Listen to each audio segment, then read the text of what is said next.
How you doing?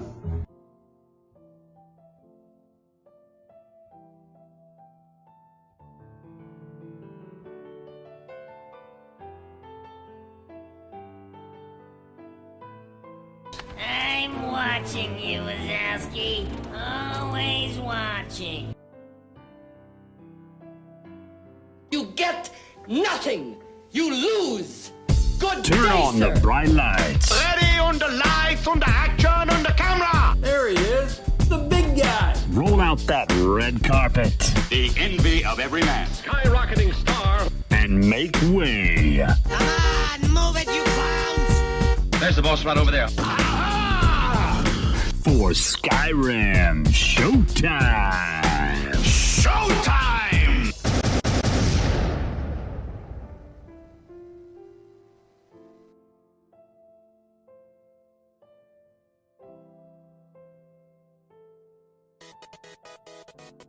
He's cool. He's relaxed, he's cool. He's bad. Oh, you are a bad dude. You don't want to mess with him. That's a stone cold killer. He's one slick fanatic. Hey, boss man! He's slick. Here comes Tridine. In other words, there goes the neighborhood.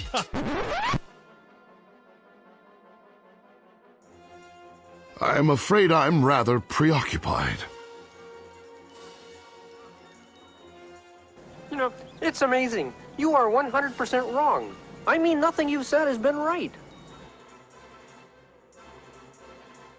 You could ask yourself a question. Do I feel lucky? Well, do you, punk?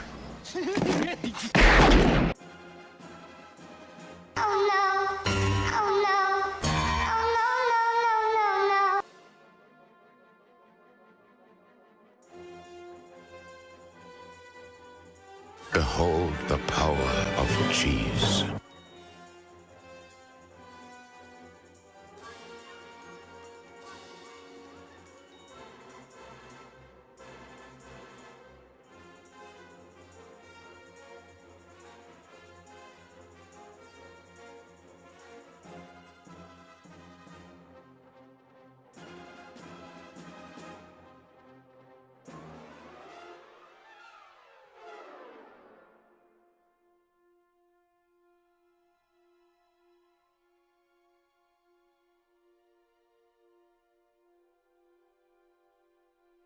What is best in life? To crush your enemies, see them driven before you, and to hear the lamentation of their women.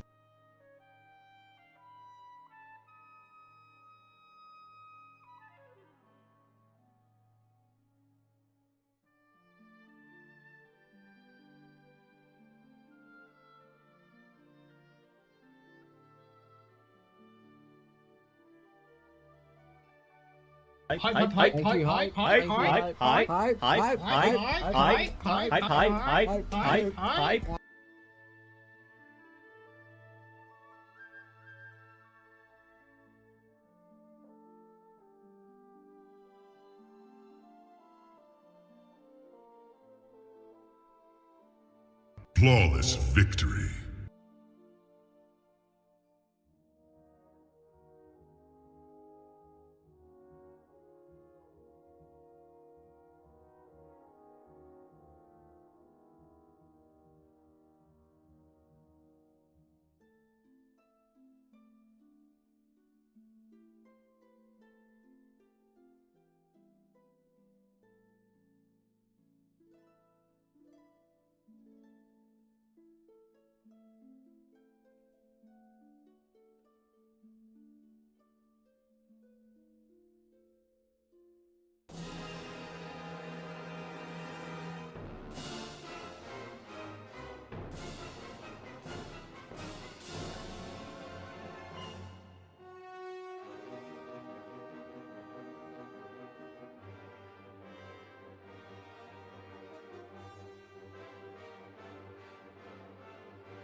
Flawless victory. Flawless victory.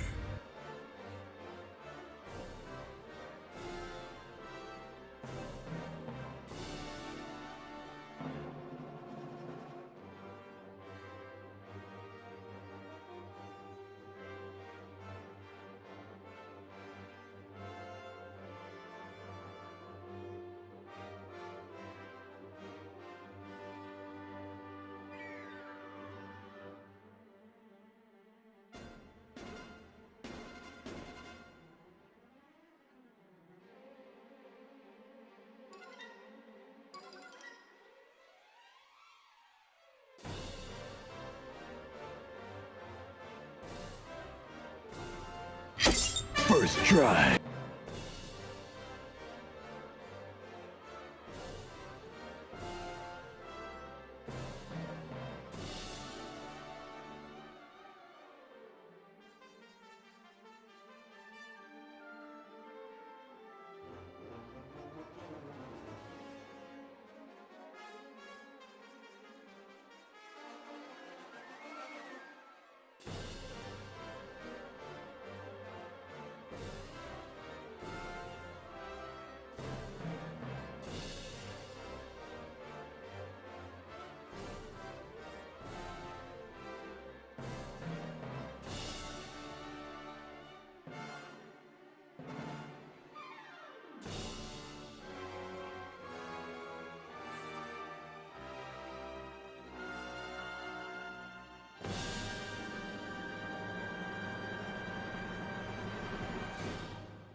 Flawless victory.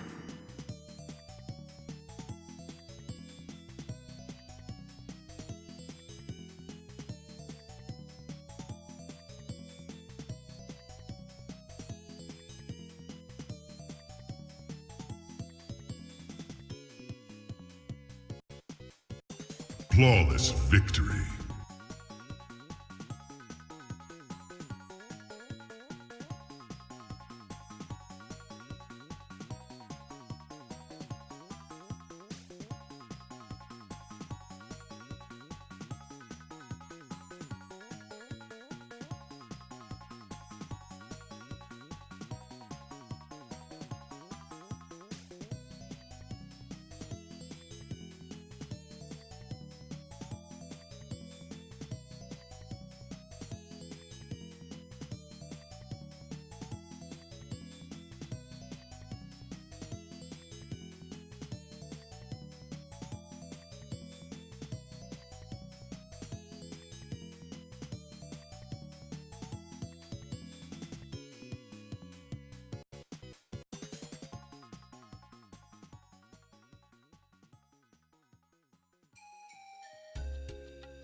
Good evening. What's up, you beautiful weirdos?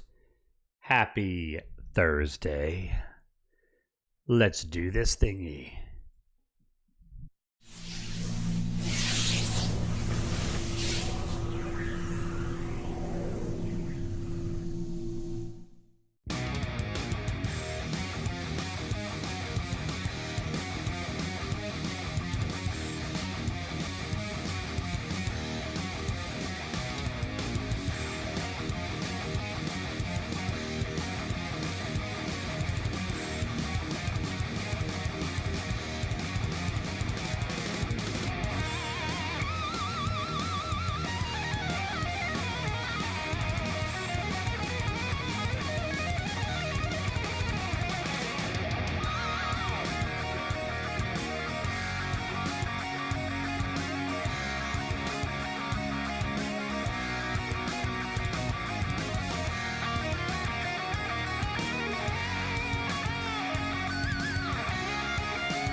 Ladies and gentlemen, get hyped.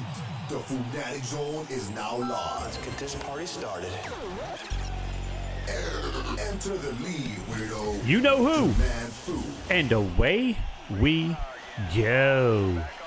Ladies and gentlemen, boys and girls, weirdos of all ages, leave the board at the door and bring the hype once more. Glad to have you all back aboard the hype train. Stream 2251 is now live. Dorks, there's a reason for that. Good evening, buddy. How you doing? There's a reason for the... It's not a new angle, actually. It's an entire new house. So not even in the same room. Yes.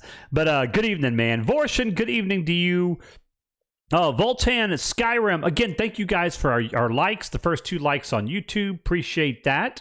Tridine in the house. Good evening. And if anybody else gives us likes over there on YouTube, make sure you let me know so I can get you your weirdos for that. We'll take care of the retweets here in just a little bit. There is the link for it. By the way, and all of our lurkers, thank you one and all for being here. We appreciate you. And if I missed anybody, good evening. I see Avoin was here earlier. Good evening, Avoin. Awesome, Tridine. Thank you. I see you on YouTube. Thank you so much. There we go. Yes. Thank you. Appreciate that. So, by the way, we had a belated end of the month giveaway stream last night because I wasn't here for the end of the month. And congratulations to Fennec on winning the $25 Steam gift card. So, yes, congrats. What's up, D Holt? How you doing, buddy? You, man, you're a lurker. So, yes, indeed. We're gonna do some more Torchlight Infinite a little bit later, but we're gonna start the stream off with. Start the stream off with. I wanna watch the.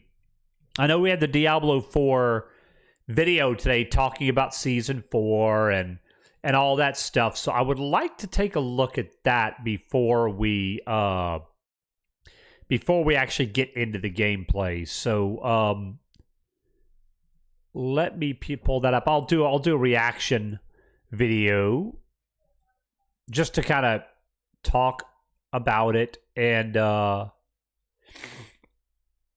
let's see. Okay, let me get... Yep. Okay.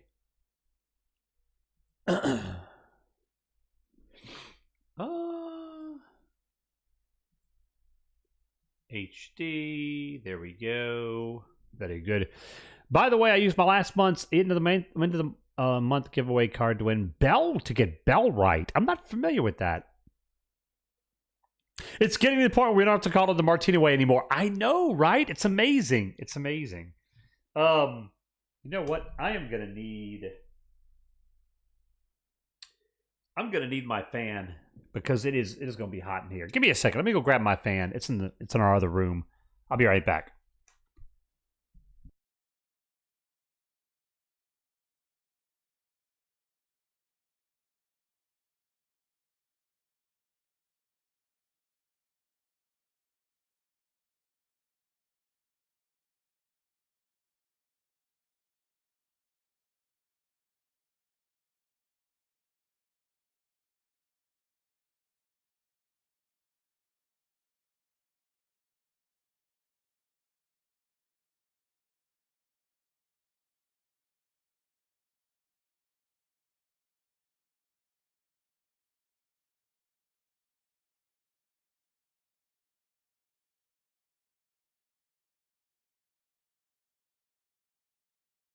After these messages, we'll be right back.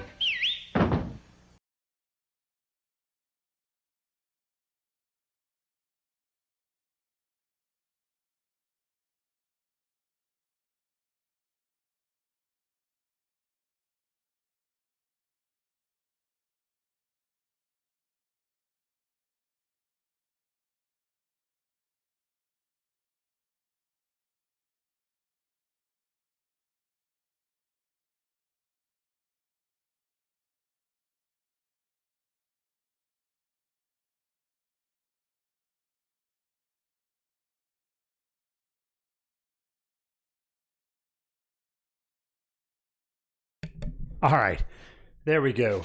Got fans. No, not that kind of fans. I don't have those kind of fans. No. This is like. There we go. I think that's good. Hopefully, it's not in the way and being annoying. No, it's not. Though. All right. Hopefully, that's not too loud. We'll see. Yeah. Okay. All right. You already got your fans. It's a survival town building single player plus co-op game, no PvP at all. I'm already liking this. You don't hear it. Great. It's relatively quiet, fan, but yeah. Yeah, so interesting. You have to let us know what you think of it. Bellwright, huh? You have to let us know what you think when you're able to get into it and play. There's a game that I want to check out at some point here that our buddy Tridine gifted me, and it's called Tiny Rogues. I'm very curious about it. We're not going to do that right now, but we may check it out next week at some point because I am curious. It's a roguelike action RPG type game. Looks like it has a good amount of depth to it, so looks interesting. But yeah, tonight. By the way, I mentioned it before, but our megathon. It's a 9-day subathon. That's right, 9 days nonstop potentially. Begins on May 10th and goes until May 19th or until the timer runs out, right? I gave some bad info yesterday. Well, there's two things I mentioned. So first thing, if you have a resub that you wanted to trigger, that will count now, between now and when the megathon starts, and after, of course, during it. But what I said was, like, new subs, gifted subs, donations, and things like that won't count until the 10th. I was tired. I wasn't thinking. It's going to be like like a traditional subathon week, meaning the week before. So starting on Monday and going through to the megathon, gifted subs, bits, things like that will count the entire week leading up to it, like a subathon prep week. So that part is going to be just like a subathon. But the early period here, meaning yesterday and today, are only resubs. So there you go. I wanted to clarify that because I said originally that those wouldn't count until the 10th, but yeah. Yeah, if you are a resub, like you D-Holt, you've been subbed before. If you were to sub now, say for example, it would count. That's right. Or for anybody else who's resubbing. But anybody who's never been subbed, if it's a brand new sub or if it's a gifted sub, those won't count until the subathon week. Yeah. 50% off until May 8th. That's a good deal, man. I mean, the game's not expensive anyway. You know, it's a relatively cheap game, but yeah. So behold the power of the cheese. Mm-hmm. All right. I want to do this. So we're going to start the night off, like I said, with a little Diablo 4 presentation stream. This stream is like an hour and a half. So we'll see. We'll see if we end up going the whole thing or what. But I am curious. This is going to give us a good rundown of what happened. I didn't get to see any of this today. Busy at work and some other stuff came up. So this is going to be new to me. So, oh my goodness.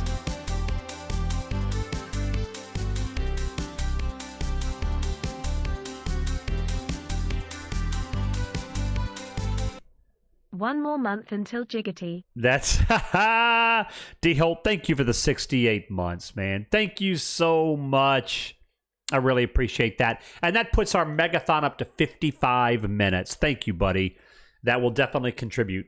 We prefer the term inexpensive as opposed to cheap. Fair enough. It's rather inexpensive, yes. I'm going to have to go to bed.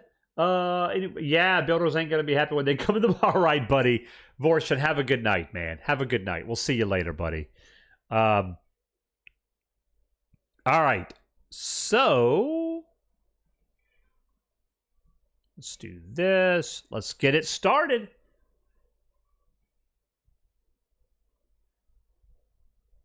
Oh.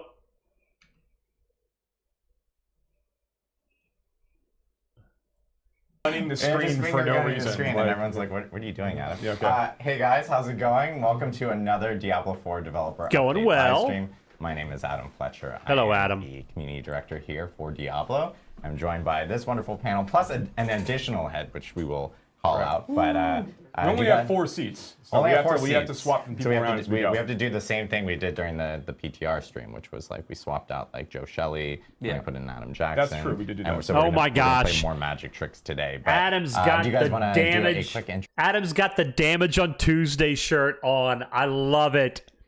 I love it. They have no problems making fun of themselves. That is good stuff. Oh my goodness. Intro to yourself to the wonderful Diablo community. Sure. I'm Joe Pipora. I'm the Associate Game Director for Diablo 4. And I'm Adam Jackson, the lead live class designer for Diablo 4. And we have a new face. Hello. I'm Colin Feiner. I'm the lead live game designer. Awesome. And then we're actually going to be joined by Derek. Who are you? Well, I already introduced myself. Oh, you sorry. just missed it because I'm already screwing this up. I know, terrible. But we actually have Derek who will be joining us as well. Derek, you just saw in the video prior talking about Season 4. He'll be swapping in to talk a little bit more about Helltides later in this. But big stream here. We have Season 4 coming up. As you guys saw earlier this week, it is Loot Reborn for Season 4. And a lot of players actually got to experience it a couple weeks ago with PTR. This was our first Diablo 4 PTR. It was a massive undertaking from the team here, but it was really, really great to have players jump in early, check out Season 4 and all the changes, and actually provide feedback. And so we have a lot to cover today based off of feedback that we received from players from PTR itself. So, but Joe, I know you wanted to jump into kind of talking a little bit more about Season 4, how PTR went, before we jump into all the changes. Yeah, happy to. So, okay, so last time we were on stream, we were actually talking about a lot of the changes that players are going to get a chance to check out on the PTR. So we think that went really, really well. It was even just having the week of time for players to like just jump in and just crush through all of the content, check out all of the new features, and get a lot of feedback, find a lot of bugs on the way as well. Was again super valuable. It's been really, really great for the team. We'll take a lot of this feedback, look at the tuning variety of features, and really make sure that we've got the best version of the Season 4 experience ready when we get into the launch. PTR was great, by the way. I thought it went really well. Our big takeaways, first of all, really, really valuable across the board. Season 4, Season Loot Reborn was, as I mentioned during the PTR stream originally, was really our opportunity to go back and take a lot of the feedback in that we've been looking at since the launch of the game from 2023. This art is so good. That art is good. Key art. That's really good art. This key art for season 3 was awesome as well. Awesome. Yeah. So so looking back at the thanks for disrupting my flow. Sorry. Come on, Adam. David art is amazing. So yeah, looking back at the launch of the product in 2023, we've been getting a lot of really good feedback. You remember back in season 2, Season of Blood, we made a big change to like vulnerable damage and like the multiplicative damage that comes along with it. We made a change to the way the elemental resist worked. Yep. And there were a lot of things we had to do to make those changes like really shine through. There's like a lot of Paragon nodes that had to get updated. There were a lot of like legendary aspects that had to get changed. There was just a lot of itemization stuff in the background that we had to do to make those systems work better and lift up other things around them, like overpower, for example, to make that feel like it was in a better spot. So now that we're looking at like even when we were done that one big release for Season of Blood, we knew that there was a lot more that we wanted to do. Again, that we've been thinking about. But there's a lot of work we need to do, like make sure that all of these things he really does all look fit young cohesively. So I mean, as people got a chance to see on the is PTR, he new to the like, team? I missed that. Things like the tempering feature, which we're going to talk a little bit more in a minute. We get to like introduce these new like affixes into items, and affixes you can't get on items anymore. The reduction affix count on items overall, so it's a lot easier to go and sort through 25 pairs of gloves in inventory at any given time. You don't really have those same situations. We reduced the number of items that drop in the game experience overall, but made sure that the items that are dropping are just more valuable and more likely to be upgrades for you, or something you can kind of like build into an upgrade. We introduced the masterworking feature, right? And Colin helped head a lot of these things up, right, during working with the teams. So they introduced the masterworking feature where players can continually upgrade items and increase the value of the affixes, and then at ranks 4 and 8 and 12, you get to like kind of crit on one of these and make them even better. There's a lot of things that were introduced. We added the new content type in the form of the Pit of the Artificer. It's like this new extremely deep and deadly dungeon dive players get to go into once they get into the like towards the end game when you're getting to like 85, 90 for your character level. You're starting to kind of dip into that space, and that's where you go to get your masterworking materials, which feels really, really good. And we learned a lot of really great lessons from like Greater Rifts in Diablo 3 because we think there was some really cool content there. So there's some really, really fun things there. And then also the Codex of Power updates. You no longer have to save all your legendaries all the time. Codex of Power updates, which I was to be fair, I've been so excited about the Codex of Power updates. I've been teasing it for like 6 live streams. I feel like it's just not before BlizzCon. I feel like I teased it at the end of a live stream. So it's just what it is. But again, super excited about the Codex of Power changes. That is very transformational. Like now, when Legendary drops the ground for you, you just salvage it, you get that aspect, put it into your Codex, add the roll that you got, and you just get to use it in perpetuity. And we actually have some fun ways, we'll talk about later how we're playing with that a little bit as we go. So, I mean, all of this stuff and more, we made huge, huge changes to Helltide. I know Derek, we talked about in a little while, as he helped lead the team that did a lot of the work for that. And we got to introduce the season theme in the form of like Loot Reborn, and then the reintroduction of the Iron Wolves mercenaries the players will be working with during the course of the release. I know that we showed a little bit of that off earlier. And I'm just really, really excited about the release overall, as this was an opportunity for us to work with like not just the season team, but also the live team, and like lots of support from the systems groups. And there's a lot of things being done for the expansion that's coming out eventually as well, like Vessel of Hatred. So we got that down the road. Organize teams and make sure that we're in a really, really good spot to like provide this really big update for the game has been very, very exciting. And the feedback, going back to the feedback from PTR was again really, really valuable. It was great to get players in there and to get those things taken care of. And we're going to talk about some of those things today. I know that some of this information has been like. We talked to like a few like press outlets, we talked to a few different people, and like some information is getting out there. But I want to make sure we can provide a little bit more detail, because I know the audience wants to know like the real specifics. We're going to get into it, right? And we'll also have our Q&A as we usually do at the end, where we can get answer some more questions the community might have as we kind of go through the whole thing. So yeah, that was at a high level. That's what we were feeling about the PTR. Feeling pretty good about it. I'm happy to maybe jump into itemization, or how do we want to go? I think the first thing we probably want to talk about is like the itemization changes that are in season 4 get any more information about that, which includes like the tempering, the masterworking stuff that changed in season 4, and of course all the feedback that we got from both tempering, masterworking, and what we are planning on doing based off of that PTR feedback for the launch of season 4. We have quite a few updates. Yeah, so. Lots. Yeah, sure. So I guess just starting off then with like high-level itemization. Like let's go back to like some of the goals that we had when we started like down on this. Started some of the work for season 4. Now, we want to make sure that, first, players were having an easier time comparing items in their inventory. It's actually one of the first things we started thinking about when we began discussing what we thought needed to change about itemization, because the experience in Season 3 and Season 2 and other seasons has really been, like, the player, you'll get into, like, you're running your high-tier nightmare dungeons, you're getting lots of drops, you're sorting through all of this stuff. Like, you'll have, like, items that are, like, this is like a 904 eye power sword, and this is a 909 eye power sword. Now I've got like 6 helmets that all are have a wide variety of affixes on them. We really wanted to, again, just to quickly hit this, we wanted to make sure that we had a lower number of affixes overall that could roll on different item slots, but that those affixes were more like generically useful and stuff that you could really build around, as opposed to having lots of really conditional affixes going back to like the damage on Tuesdays joke, like that's like, the shirt the shirt that we're literally wearing it now. Huge proponent. It's always funny.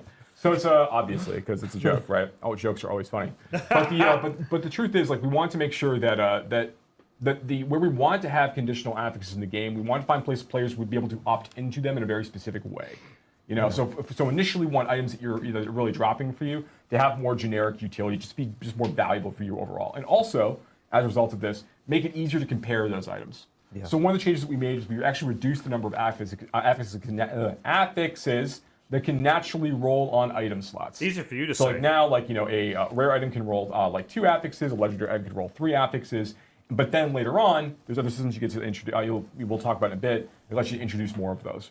Yeah. And we did that, so it's just easier to go through things. We also made all items post level 100 925, so you're no longer comparing like the designer number. That's like a cool idea. We'll see how that goes. You're just focusing on what's cool about the item, which is the affixes. Yeah, which is super important because there's a lot of situations where like if you're level 100, like Blood Harvest might be a lot of fun, but Blood Harvest is still dropping like eye power 900 items for you, and at that point, why would you want to keep even Blood Harvest, which players really love? Like, why would you want to keep engaging with it if you can't get really good endgame items from it? Yeah. So now when you're like at level 100 and you're playing in Helltide, or if you're going through Nightmare Dungeons at like a regular, like a slightly lower tier, and you're fighting level 100 monsters or higher, you're always getting eye power 925 items. They might not all have all exactly the stats or exactly the rolls that you want, but you're always getting stuff you could actually potentially use. Yeah, a lot of the things feel a lot better too, like gambling, right? Like now gambling is actually a really great source for targeting item slot because all of those are 925 at level 100. That's right. So like the obols that you've been sitting on, where you go and you just churn through a whole bunch of these at once, they didn't have as much generic value. Now they're a lot better because you really can just like say, I am looking for a helmet, I am looking for a ring, and you can just go roll 10 eye power 925 rings in a row, and you have stuff to play with then at that point. So yeah, those were some of the high level changes we wanted to make with items with regards to like making it easier to compare these things. Codex hits a lot of the inventory concerns that we'd have. Made changes to gems. Yeah, that's going to help inventory issues a lot. The Codex changes. Well. That's great. So we thought that was really good stuff. But then we knew that we wanted to make sure that that it wasn't just about we weren't going to like add another tier of eye power to items. That wasn't the way to make itemization more interesting for players and rewards more interesting.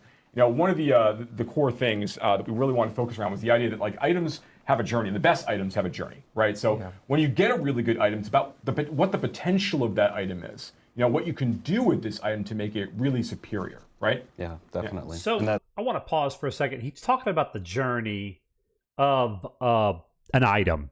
Okay, I think this is really important.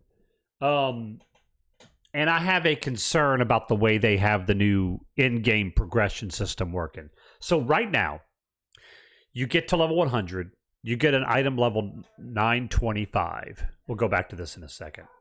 You get an item level 925 weapon, right? And you're not done with that. That's just the beginning. Oh my goodness. Tridine.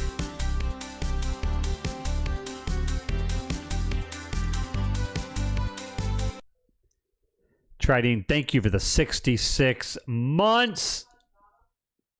The last one was a holdover. Puts us over an hour and 5. Thank you, buddy. Appreciate that, man. So here's the deal. Here's what I'm worried about. Okay, you get an item, a 925 sword. Now you need to temper it to get the appropriate affixes you want on it. You don't end up getting the right affixes. it bricks it. Now you got to go get another space sword and start. You get another good one. Now you temper it, you get what you want. Now you start mastercrafting, and you don't get the crits on the right ones you want. So it bricks, and then you got to start over, right? Here's my concern. I'm concerned people are going to be moaning and complaining that they're ruining their in-game items, and they plead with the Diablo developers to make it easier. I think there needs to be a loot chase somewhere. Right now, they're making it easier and easier to get items.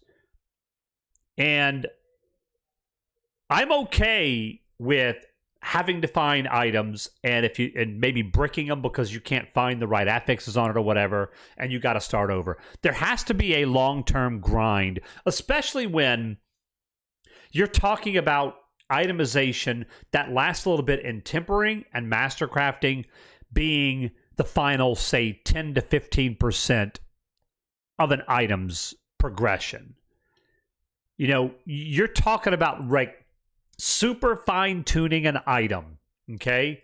So it's easier to get an item to drop, and you can, what's the word? Go to the sigil person and change an affix on it. It's easy to get the base item that you want, okay? That is the lion's share of the power you're going to get an item.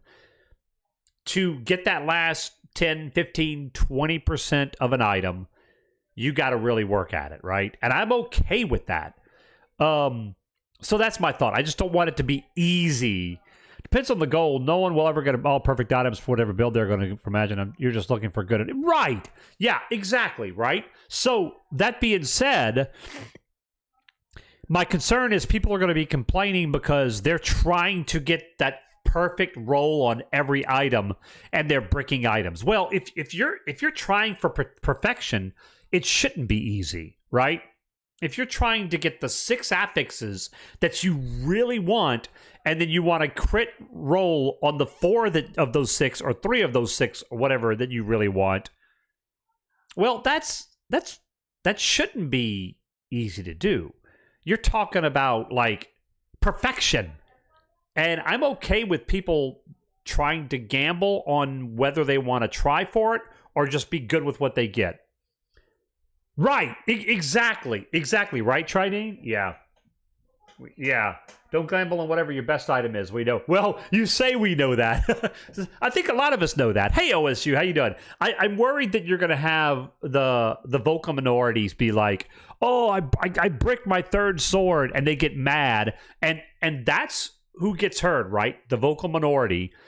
Most of us understand this, right? Like you said, most of us understand that, well, you know, if I'm trying for perfection, it's not going to get easy. If I'm rolling a 100-sided die and I want to roll 95 to 100 6 times in a row, well, that's not going to be easy, you know? So, but yeah, some will risk it for the biscuit and lose big, but that's okay. Yeah, and that's great. I think, but think of the feeling when you get it, right? So anyway, that's my 2 cents on that. So my cat knows, sir, we do not play around the front door.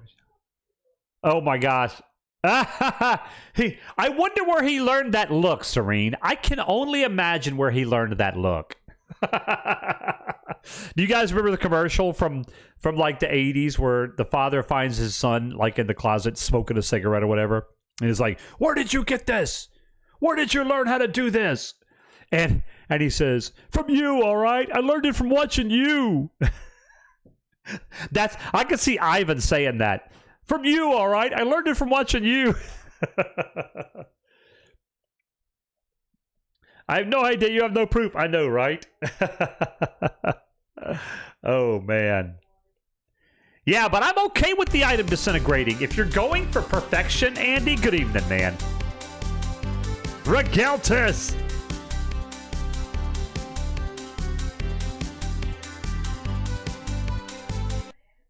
$49 and doing fine. Here are minutes to help keep you here for the duration. Regeltus, thank you so much. I appreciate that. Adding that time to the timer. By the way, if you are a current subscriber and you're holding off on a sub notification for the subathon, there's not going to be a traditional subathon this month. It's a megathon. We have the potential 9-day megathon.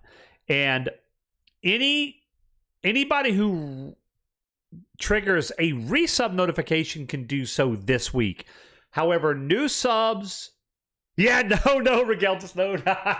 New subs, donations, bits, all those things, gifted subs will not count until Monday. So keep that in mind. But like what Regeltus just did, that added more time to the timer. So thank you. I guess the question is, should you be able to brick items? Should the grind just be for materials to craft and you have unlimited chances? Some would prefer that. Yeah, that's a good question, right, Tridine? I think either is fine. So, it's a mental game, right? If let's say in an ideal world, to get a perfectly rolled item, it will take, just for arbitrary argument's sake, let's say it'll take 25 hours of grinding, right? Let's just use that number for argument's sake. If you brick your item and you go through 5 or 6 or 8 or 10 different swords for the argument we used before, and it takes finding 10 swords over 10 swords that have really good rolls, right? And then you're able to finally, on the 10th or 11th one, whatever, get all the perfect rolls. And it takes like 25 hours to do that, but you've bricked 9 or 10 items already, or even more, 15 or 20, whatever it is. Would that be more frustrating? Or would it be more frustrating when you find an item, it takes 25 hours worth of grinding to get the materials to upgrade that item? At the end of the day, it's the same difference, right? It's what's in your head. If it takes you 25 hours, and again, that's an arbitrary number, but if it takes you 25 hours of grinding nonstop farming to get a perfected item, would you rather the brick method or the exorbitant cost method? I guess to me it doesn't matter, right? I think we play games with ourselves in our head over that. But whatever people think would make them feel better, I guess is okay. But you bring up a good point. I'm fine either way. But I think either way it needs to be a long grind if you're trying for perfection.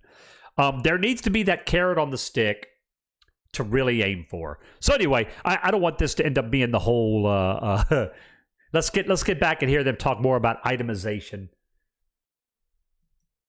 That's sort of for me, I'd prefer the latter. I suppose you could still use the item while trying to upgrade. Yeah, now that's definitely a pro. That's definitely a pro for having, because at least you have that item, right? Yeah, that's good. That's a good point. To jump into tempering, one of the first features we had in terms of taking your item on a journey was this idea that we wanted hundreds of different affixes, and each one spoke differently to a build. We wanted you to be able to play sort of whatever class fantasy or build fantasy you had in mind and manifest that through customization of your items. So we actually have some video, I think, of what the tempering feature looks like, and I can talk through some of the updates we've made from the PTR. Oh, okay. So here you have, we're adding an offensive affix to the item. It's going to land on increased corpse explosion damage. It's like, yeah, that's pretty cool, especially if you really like corpse explosion. We've added a skip button so you can skip through the flow if you really want to blast through this. Yes. We also have a results screen now that shows you exactly what affix it landed on and what the roll range was. And then we have some more exciting affixes that you're going to see here. For example, chance to cast Bone Spear projectiles twice, which I know, Adam, is your favorite. Cause oh, yes. I love more projectiles. The balance bomb Don't dropped say in it your like lap. that. Everyone loves so projectiles.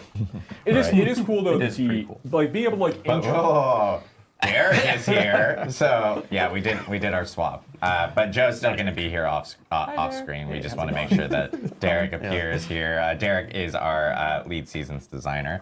So he'll be talking a little bit more about Hell Tides later. Sorry to interject. Okay. Go ahead, Joe. Now I'm off screen. So yeah, I think one of the really cool things about the tempering system in general is that like the manuals that we're introducing initially are just like the beginning of what we can do with tempering. It's opportunities to make like really weird and interesting new affixes to kind of throw at the player that we can introduce in seasons or in other updates. I love that. Did you hear what he said? The tempering system they've introduced is just the beginning. As Chicago would say, only the beginning. Yes, I love that. They can add all sorts of fascinating affixes and different, like, fun type of event procs. Things that they could... Oh, I love it. I love it.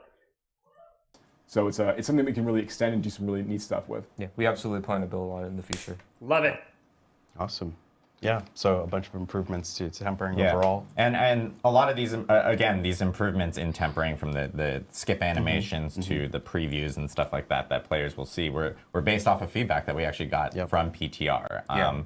And so, again, huge shout out to the community for providing all that feedback for us so that we can actually get that in before the launch of Season 4. So, but with tempering, we also have masterworking, which is another new feature within Season 4 and permanently within Diablo 4 itself. So, talk us through a little bit about what masterworking is, and of course the changes as well that we're going to be seeing based off of PTR feedback. Yeah, sure. Yeah, so the next step in your item's journey is to really take it to new heights. You've customized it, you found some base affixes you're really into, and we wanted to give you a way to essentially take some of these affixes to new levels. So you think about helms and CDR or cooldown reduction, or for example, that chance to replicate, your bone spear. We want you to be able to really juice those stats. So I think we have a video here of what that looks like.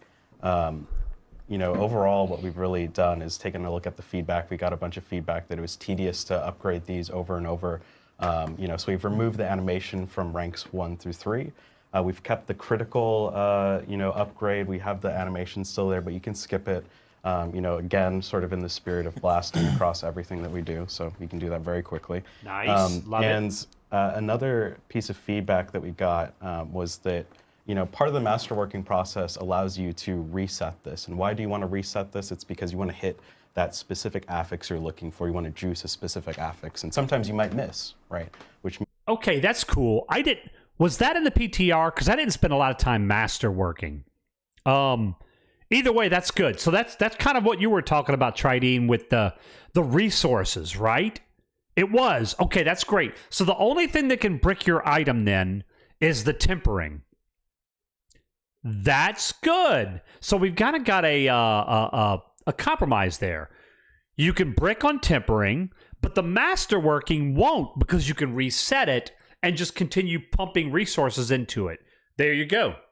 There you go. Means you want to reset that item. Yeah. So part of the resetting sort of requires you to get lower tier materials. You're going to get these from the pit. We'll talk about that a little bit later. But overall, we saw a bunch of feedback that it was really tedious to create like 1,000 caches and open up them in town like 100 times, right? Yeah. It's super annoying. The town is lava. We want to address that. The town is lava. We've added multiple scales That's and Rax conversion to those talking caches. there. This is a short-term solution. We have something in the future planned. It's just not ready yet. So, while it's not the perfect solution, it does get you there a little bit quicker. There's multiple conversion rates of materials, so you can turn, one legendary material into a much higher count of materials based on the tiers that we have in that crafting system. So, all right. Again, not the perfect solution. We have something coming in a future update. Cool. Great. Awesome. So yeah, a lot of changes coming for masterworking based off of feedback. Masterworking, of course, being a brand new, kind of that end tail of that item journey that you'll have even after tempering and stuff like that. Yep. So I'd say another thing that was brought up this feedback was about veiled crystals, right? Didn't we reduce the amount that you need? Oh, yeah. We did. And I can totally talk about some of the stuff we've done just overall on itemization. Veiled crystals is one of those things. Oh, thank you. So I'll talk about, first I want to touch on rare and magic items. That was something we made a change from Season 3 and Season 4. Legendary items are just generally straight up better than rare items now. And part of our goal there is really to ensure that players aren't sifting through sand, looking through thousands of items. We want to just call it out, like legendary items are legendary. At the same time, we acknowledge that there is some coolness to knowing that certain magic and rare items could have value to you, right?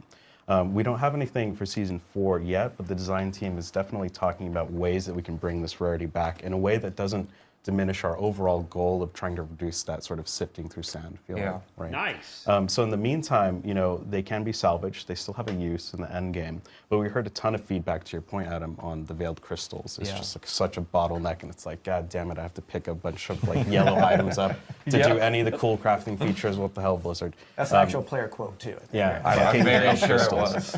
Yeah. So what we've done is we've made it so that legendaries break down into equal amounts of veiled crystals. So you can just not pick up yellow items. It's just a bonus now. We've also made sacred and ancestral items break down into 2 and 3 amounts of salvage. So sacred items will break down into double. Ancestral will break down into triple. So we're effectively tripling the output of a lot of the salvage here. That's great. And I know, so that was probably the most vocal feedback that we got from players. About, maybe a little bit. Yeah, like, I need more veiled crystals. So I know that was definitely changes coming for that in Season 4 based off that PTR feedback. Another, probably maybe the second, maybe also the first topmost, our largest feedback piece that we got is around greater affixes and the visibility related to those. So there are changes going into that for Season 4. So, Colin, do you want to talk a little bit about that? Yes. Yeah, we wanted, the dopamine. That was a big goal also of part of itemization, is just like seeing an item hit the ground and just being like, oh, I like that jackpot moment, right? So that's really important. So we actually have some video here to show of what that actually looks like on the ground. So you can see, here's the weirdly long named item with the greater affix. Yeah, right. Okay. Unyielding commander's sacrificial sickle. I know, right? So we have a 1 greater affix star. It'll go up to 3 or 4 if it's a unique item, which always feels incredible. So it shows up on the ground when it lands. And then if we can go to the next video, we actually have an indicator now when it is in the inventory. Yeah, so you can see it. Oh, nice. Yeah, that's good. I asked this as a joke, and it looks so good. I'm so happy. I'm disappointed. It does look I can't good. see, like the pixels. It's not zoomed in. So that's been enormously helpful, and really, when you kill like Duriel or one of these tormented way bosses, better. And drop a ton of loot on the ground, to see some of these have stars on them, and it just is a feel great moment. Yeah, kind of goes with the whole like not sifting through the sands. You clearly see that icon. You know that has value to you. You want to know what's valuable. Exactly, especially, and again, even on the icon itself, like in your inventory, you'll immediately know those are my greater affix items. And long gone are the days of the Roman numeral. We right. You didn't like the designer solution. We will miss it. It's funny. Right. I think internally we knew like, oh, that's probably going to get changed. We had a few jokes about that. But I know one thing I want to touch on real quick before I move on the itemization, if that's okay, is we actually, to touch on the veiled crystals, I think players are going to want to know this, is we reduced the imprinting cost of aspects quite a bit. So that's really going to help the veiled crystals as well. I think it went from like 75 veiled crystals to imprint on an ancestral armor to 16. Oh, That's a pretty huge swing. You're just getting way more of your aspects on gear. It's a lot more flexible. We really want people to feel like, this is kind of almost like almost 1/5. I'm really pumped about. Is we want you to feel like you're able to re-imprint those aspects, and that it's something that you're not having a huge cost or huge barriers to doing, right? Because as you upgrade your gear, that should be part of your process, is like putting on their favorite affixes. Yeah. So a lot of changes coming with tempering, masterworking, itemization, and I know. Did we have any other changes that you wanted to cover before we move on to the next section? I know Colin's got this novel in front of him, and he's like, "What am I going to do?" He was a keeper of a lot of our changes. Oh, one I would think is worth mentioning. Colin, you may want to talk about is the masterworking. I remember we got a lot of feedback about the fail chance. Oh, that's that's true. The fail chance we took. Funny enough, that was like probably the biggest thing changed. It got expensive later on. I somehow missed it. So we definitely felt like there's a ton of feedback that the double random chance was just a little bit too much, and we agreed, so we just took it out. It's just fun now. Just upgrade the item. We adjusted the material costs a bit, but the fail chance is no longer there. Nice. Awesome. Cool. Well, thank you, Colin, for going through those changes. We'll actually be back to Colin here later because he still has more to talk about from his novel papers that he has Joe, here you want to swap prepared. We did want to jump into some of the class balance changes that are coming after PTR. Of course, with Season 4, we have a lot of class balance changes that are on top of all these itemization changes. And we got a lot of great feedback from players. So, Mr. Adam Jackson. Very much did. Yeah. Let's run through these. Yeah, so basically... The classic Adam Jackson slides. Yes, I love my slides. We have kind of 3 categories of things that I'm going to be talking about today. Again, thanks to everybody for playing on the PTR. We did get a ton of feedback. I'm not going to go over the specifics of everything that changed, but I'm going to go over kind of the categories of things just because there's a whole lot of changes. One of the first big ones was endgame survivability issues. So this is kind of talking about those people that went really far into the pit, and this is kind of something that's been happening on live as well that we wanted to address. And there's this phenomenon when you get really deep into the game and you're fighting high-level monsters where, you know, you'll hit a point where the monsters are kind of easy and you're able to blow through with your really powerful builds, and then you kind of get to a point where they start one-shotting you. And it can be kind of mysterious and hard to understand, like, what's going on, why did this happen? We've also had some issues balancing that kind of top-end survivability when you get to those hard monsters in the game. One of the reasons for this is that variability in player defensiveness has been really high traditionally.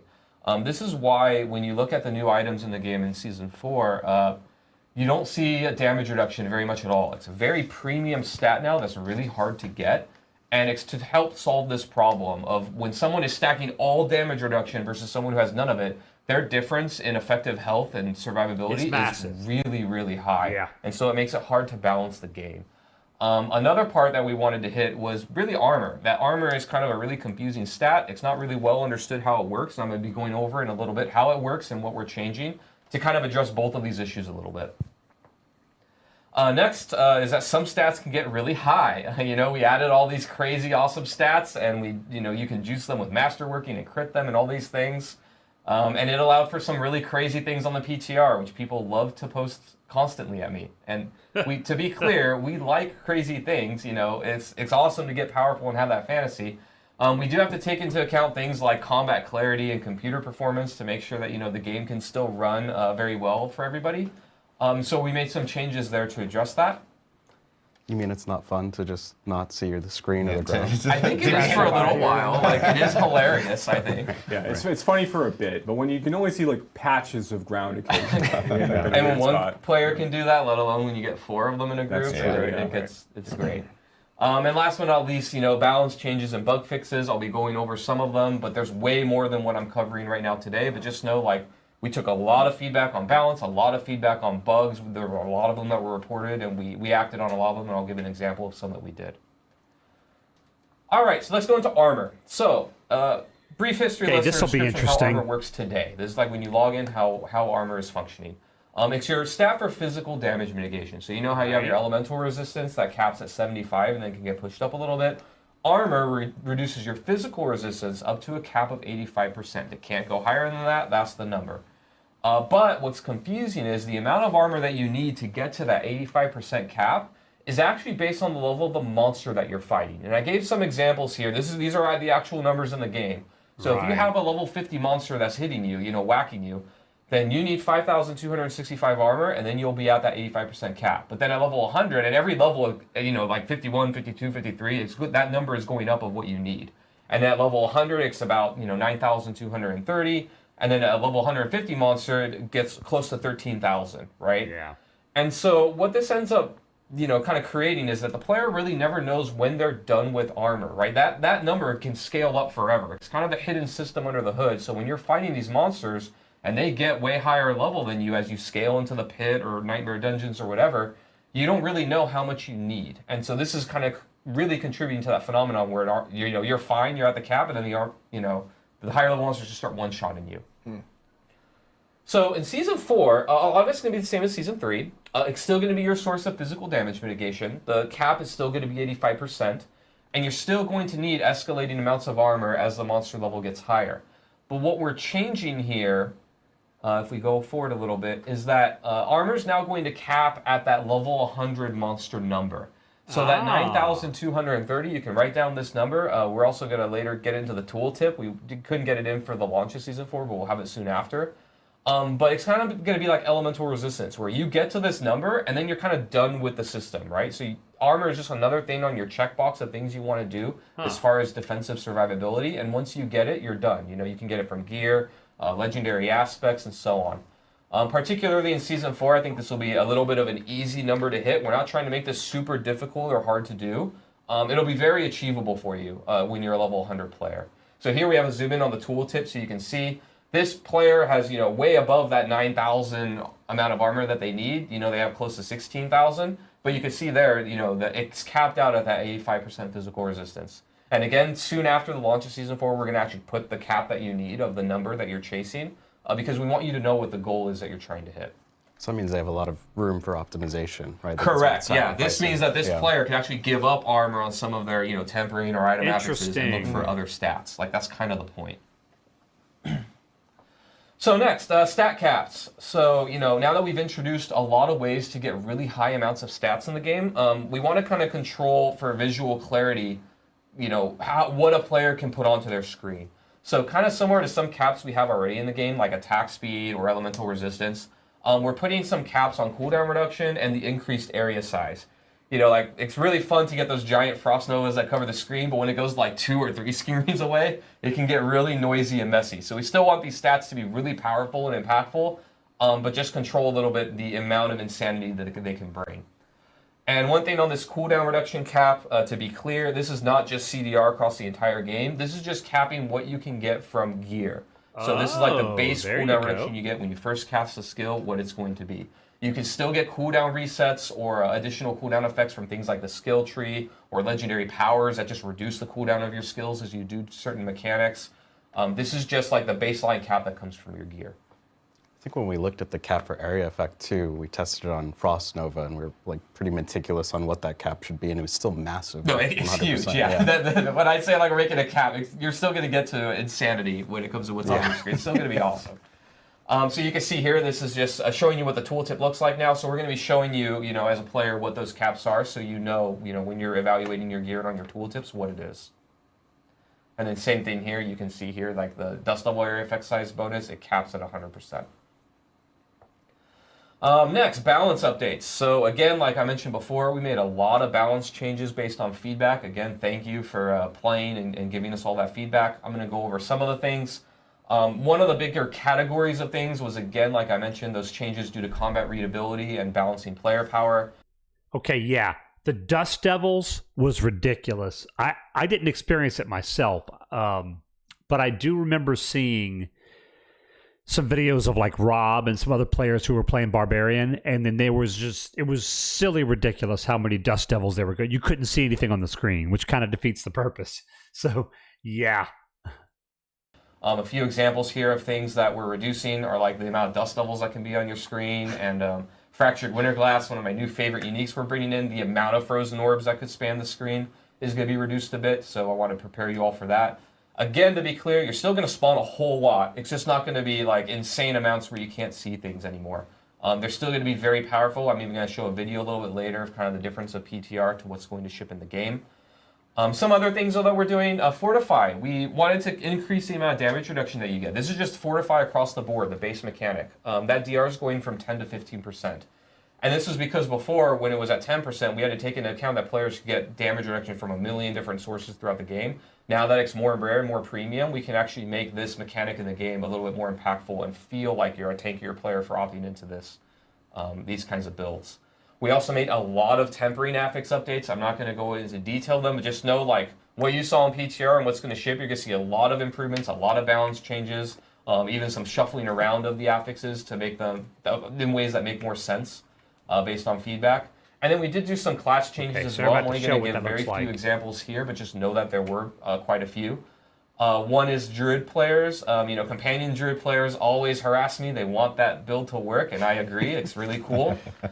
So we increased the health of Druid wolves by 200%, and we also reduced the respawn rate and cut it in half. So, we got feedback basically that, their companions were really good and fun and did damage, but in the late game, they just kind of died and couldn't survive. So we're doing this to kind of address that feedback. All right, so here's Dust Devils as an example. So you can see on the left, this is just one barbarian. That's what I was talking about. Look at that on the left. Dust Devils that they could produce, right? And then on the right, you can see kind of the same barbarian. You can see like the Dust Devils around the areas where the enemies are. They're still getting hit by a ton of them. So you can't even see. But it's not covering the entire screen, right? And especially when you get like 3, 4, many players. I mean, look at that. Even when they start to dissipate, it's ridiculous. Together.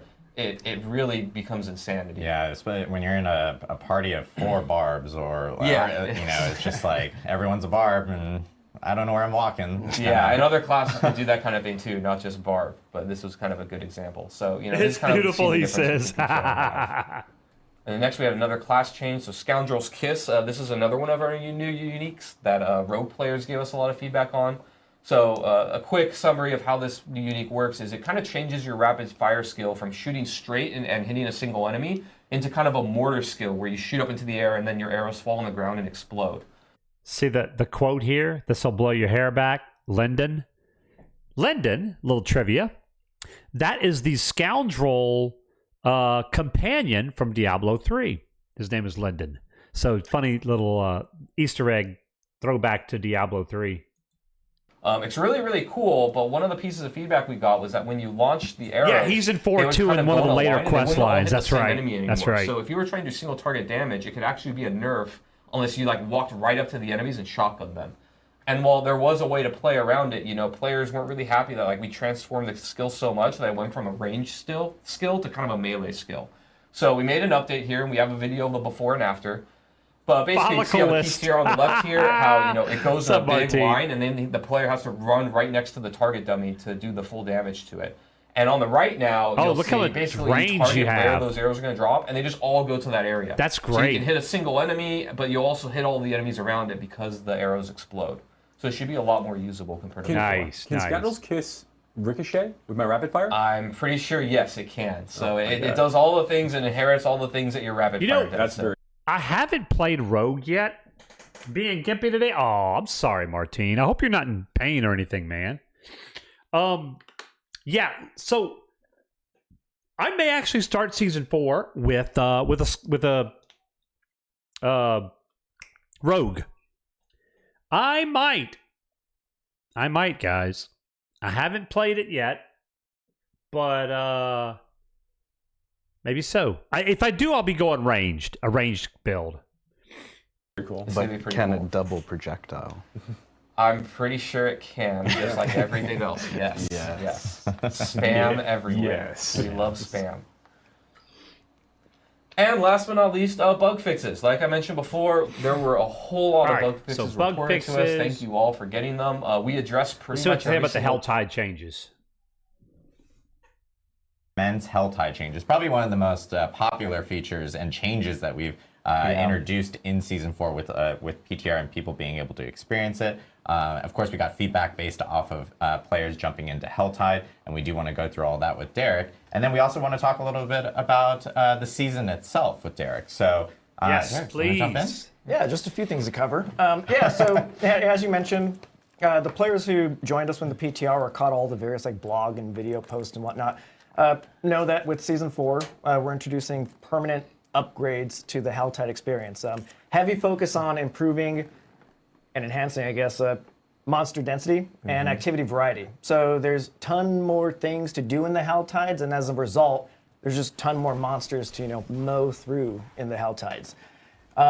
There's also some explorations, and just to double back real quick, these are all permanent across both the seasonal and Eternal Realms, so they're not going away once Season 4 ends. This is just how Helltide works. Part of the game. Yep. That's beautiful. Our item updates too, right? Yeah, now this and is forever. the new world we live in. Yeah, this is Sanctuary. But there's also, if you kind of look at the top right of the screen, the threat system. So the longer you're fighting in the tides, you're going to be accumulating threat, which just results in even more monsters ambushing you. This worked really good, by the way. Oh, yeah, exactly. I was about to say, Voltan. Personal favorite, like fan favorite, is the Hellworm. This giant demon slug bug that just pops out from the ground and just vomits monsters all over. Besides the itemization, that was one of the best changes they made in the seasons, PTR. as we say a lot, are an amazing opportunity for experimentation. And sometimes the best results of those experimentations are when they can inspire permanent upgrades and just enhancements to the base game as a whole. So that's where the Hellborn and the new Accursed Ritual and Blood Maiden come into play as part of the new Helltide experience. Yeah, look at those. Those look rad. So the Hellborn, as our Season 2 players might recall, we introduced the Bloodseekers. And those were really cool monsters based on class archetypes. So you're kind of like fighting vampiric shadow versions of yourself. And we take a look at that content, and we just love it from the team perspective, and just find hey, we're upgrading the Helltides. This is a perfect piece of content to just include with it. So that's where the Hellborn came into play. They're fallen heroes of Sanctuary. They've been overtaken by the corruption from hell and, kind of turned against you. Kind of in line with that, the Accursed Ritual and the Blood Maiden. In Season 2, with the Bloodlures and the Bloodseekers, we introduced this concept of, I guess, calling it just like open world social boss summoning. We followed up with like the there's a buzzer right there. Yeah, it's very catchy. Rolls right off the tongue. I love it. I get into my designer speak sometimes, but and we followed that up with like the Malthus spawners in Season 3. Yep. And again, looking at these really successful experimentations from previous seasons, we love opportunities to bring players together and just add that extra layer to the Helltide experience. So that's where the Accursed Ritual comes into play. So as you're out fighting against the tides, you'll be collecting the new material, the Baneful Hearts, that you can bring to the Accursed Ritual. It takes 3 to summon up the Blood Maiden. And you can do this, by yourself, or you can partner up with some buddies and all, I guess, contribute to the summoning together. And, the Blood Maiden itself is our new Helltide mini-boss, that she's immensely powerful, but also very, very lucrative. And I think the last thing a little forgot to mention is that this is all expanding into World Tiers 1 and 2 as well. And kind of like a distilled, not diluted. So the Helltide in World Tier 1 and 2 is more specifically tuned to, I guess like meet the leveling needs, or the needs of the leveling player. Yeah. Awesome. Oh, on the Blood Maiden, I remember you had talked about with me before that the people that summon the Blood Maiden actually get bonus loot drops, right? Yeah, absolutely. So you can either contribute just by yourself to the Blood Maiden and get some extra loot for your troubles. We want to make sure that we give you a little bit extra because you're sacrificing up your hearts. But also, every player that it doesn't stack, so you're not stressed to say, hey, I just need to be the one that summons them all. We can all party up and just deposit our own baneful hearts and I guess reap the benefits of that. Yeah. Right. To be clear, so if you put in all 3, you get bonus loot, right? Correct. But like you, me, and Colin are in a group, and like I put in 2 and you put in 1, do I get more loot than you? No. So you get the same amount of loot. So if Colin has a baneful heart to deposit, if we all dump them in together, then we all get the shared benefits of that. Got it. But I will touch on a bit later the PTR updates and just some of the enhanced value that the Blood Maiden received since PTR for both contributors and non-contributors to the summon. Awesome. Yeah, so a lot of new stuff coming in for Helltide, and this is all part of the stuff that players got to experience in the PTR. And of course, we got learnings from the PTR, as you just mentioned. Many. Do you want to walk us through some of the changes that are coming in? Let's see what changes Helltide they're going to be making from PTR. The PTR feedback that we had. Yeah, I think I have a PowerPoint of my own. Oh, here we go. There you go. Look at that. Fancy. Yeah, so, as mentioned, tons of sweeping changes going into the Helltides and just overall balance of the game in general at Season 4. And kind of with that, sometimes, we push a little bit too far in some regards. That's we right, did get exactly, feedback and also Martin. just own internal kind of fill checks on the Cinder drop rates were feeling a bit slow in the PTR. So we just went back, reviewed it, and gathered our feedback and just iterated on the drop percentage to hit closer to the expectations of how much we want to be collecting the cinders and interacting with the tortured gifts. So I think we're in a much better spot. I know we're in a much better spot right now, actually. So that was one of the first major pieces coming out from the PTR. Great. A lot more chests from this, yeah. Yeah, chests, more loot, more living steel because of let's see that. the next one. Yeah, so on the topic of more is more fun, the Baneful Hearts, we were noticing that they were dropping a bit inconsistently. So you can get the Baneful Hearts from opening tortured gifts, killing the Hellborn, and one of the Doomsayer variants, one of our new activity types. But again, we want to get the Baneful Hearts in the hands of the players with a pretty steady cadence. So we noticed with the PTR that we're just not getting them as frequently as we wanted to. So we just went back, iterated, and kind of reviewed our bad luck protection to just ensure that we improve the consistency that Baneful Hearts are dropping. That's good. And this is all kind of like, the Blood Maiden is not meant to be seen as like this highly ambitious piece of content that you only engage with like once every 50 levels. We want you getting the hearts. We want you engaging with the social boss summoning mechanic. And I think it just adds that extra layer to the Helltides we want you to engage with. And on the topic of the Blood Maiden, overall, like we touched on earlier, the Blood Maiden is just seeing some overall rewards improvements. So as noticed, or as mentioned before, if you contribute to the summon of the Blood Maiden, you receive a bonus reward. But one of the things was that you couldn't really tell. There is a little icon that appears like where your buff bar, but the effects of that was largely unnoticed from both the team and actually, just the PTR players themselves. So again, taking this opportunity to just review the overall value of the Blood Maiden for contributors and non-contributors alike, because again, we wanted to make sure that she has a clear role in the Helltide experience. So, again, overall, Blood Maiden is just overall more valuable. With this, we're dropping things like Legendaries, Forgotten Soul, Lore Zermats, and a % chance for contributors at the end world tiers to get some end game boss. Something that we've kind of covered a lot across like just tempering and just the masterwork and just the spirit of season 4 in general, just like removing friction points and just keeping players in the flow, the flow of fun. People want to blast. Yeah, absolutely. Yeah. So one of the Doomsayer variants, and again, like the Doomsayer's new activity type, it's kind of like a Kinder Egg surprise where you interact with them, they crackle and pop into something, a variety of things actually. So one of the variants that we had was the Chest of Doomsaying, where they would explode into a tortured gift that costs 50 cinders and gives you a whole lot of good stuff. We're kind I of never reviewing saw that, one of and those. sometimes what can happen is you can encounter one of these at the very start of your Helltide run, and you don't have 50 cinders. It's not a lot to get, but it still is kind of a stressful, potentially feels bad moment. So we just said, hey, let's just have it explode into the loot directly. You save 50 cinders, and you kind of just keep going on your merry way in the tides. Oh, nice. Okay. So that's one of the kind of like efficiency smoothing outs that we've done. The next one is also just, we're dumping a whole bunch of monsters on you, and it's always a feel bad moment when you get knocked out of an interaction. You're trying just to open up the tortured gift and head out. So we reduced the channel time to open tortured gifts from 3 seconds to 1.5 seconds. All right, let's see about the new seasonal quest line. All right. We're almost done, guys. Appreciate your patience. I really wanted to kind of get caught up and see what we got coming, what kind of changes they made. It's new seasonal quest line. We'll see what they say about... all right, yep. They were nice to find. Yeah, I didn't get to see any of those, so I'll be definitely curious to see how that goes. All right, let's see what they say about the seasonal quest line. Season 4 Loot Reborn, and part of Helltide includes the Iron Wolves, and some people have figured that out even before our blog on Tuesday, but we did want to talk a little bit about Season 4 and the Iron Wolves' participation in that, along with some cool things that are specific to seasonal characters for Season 4 as well.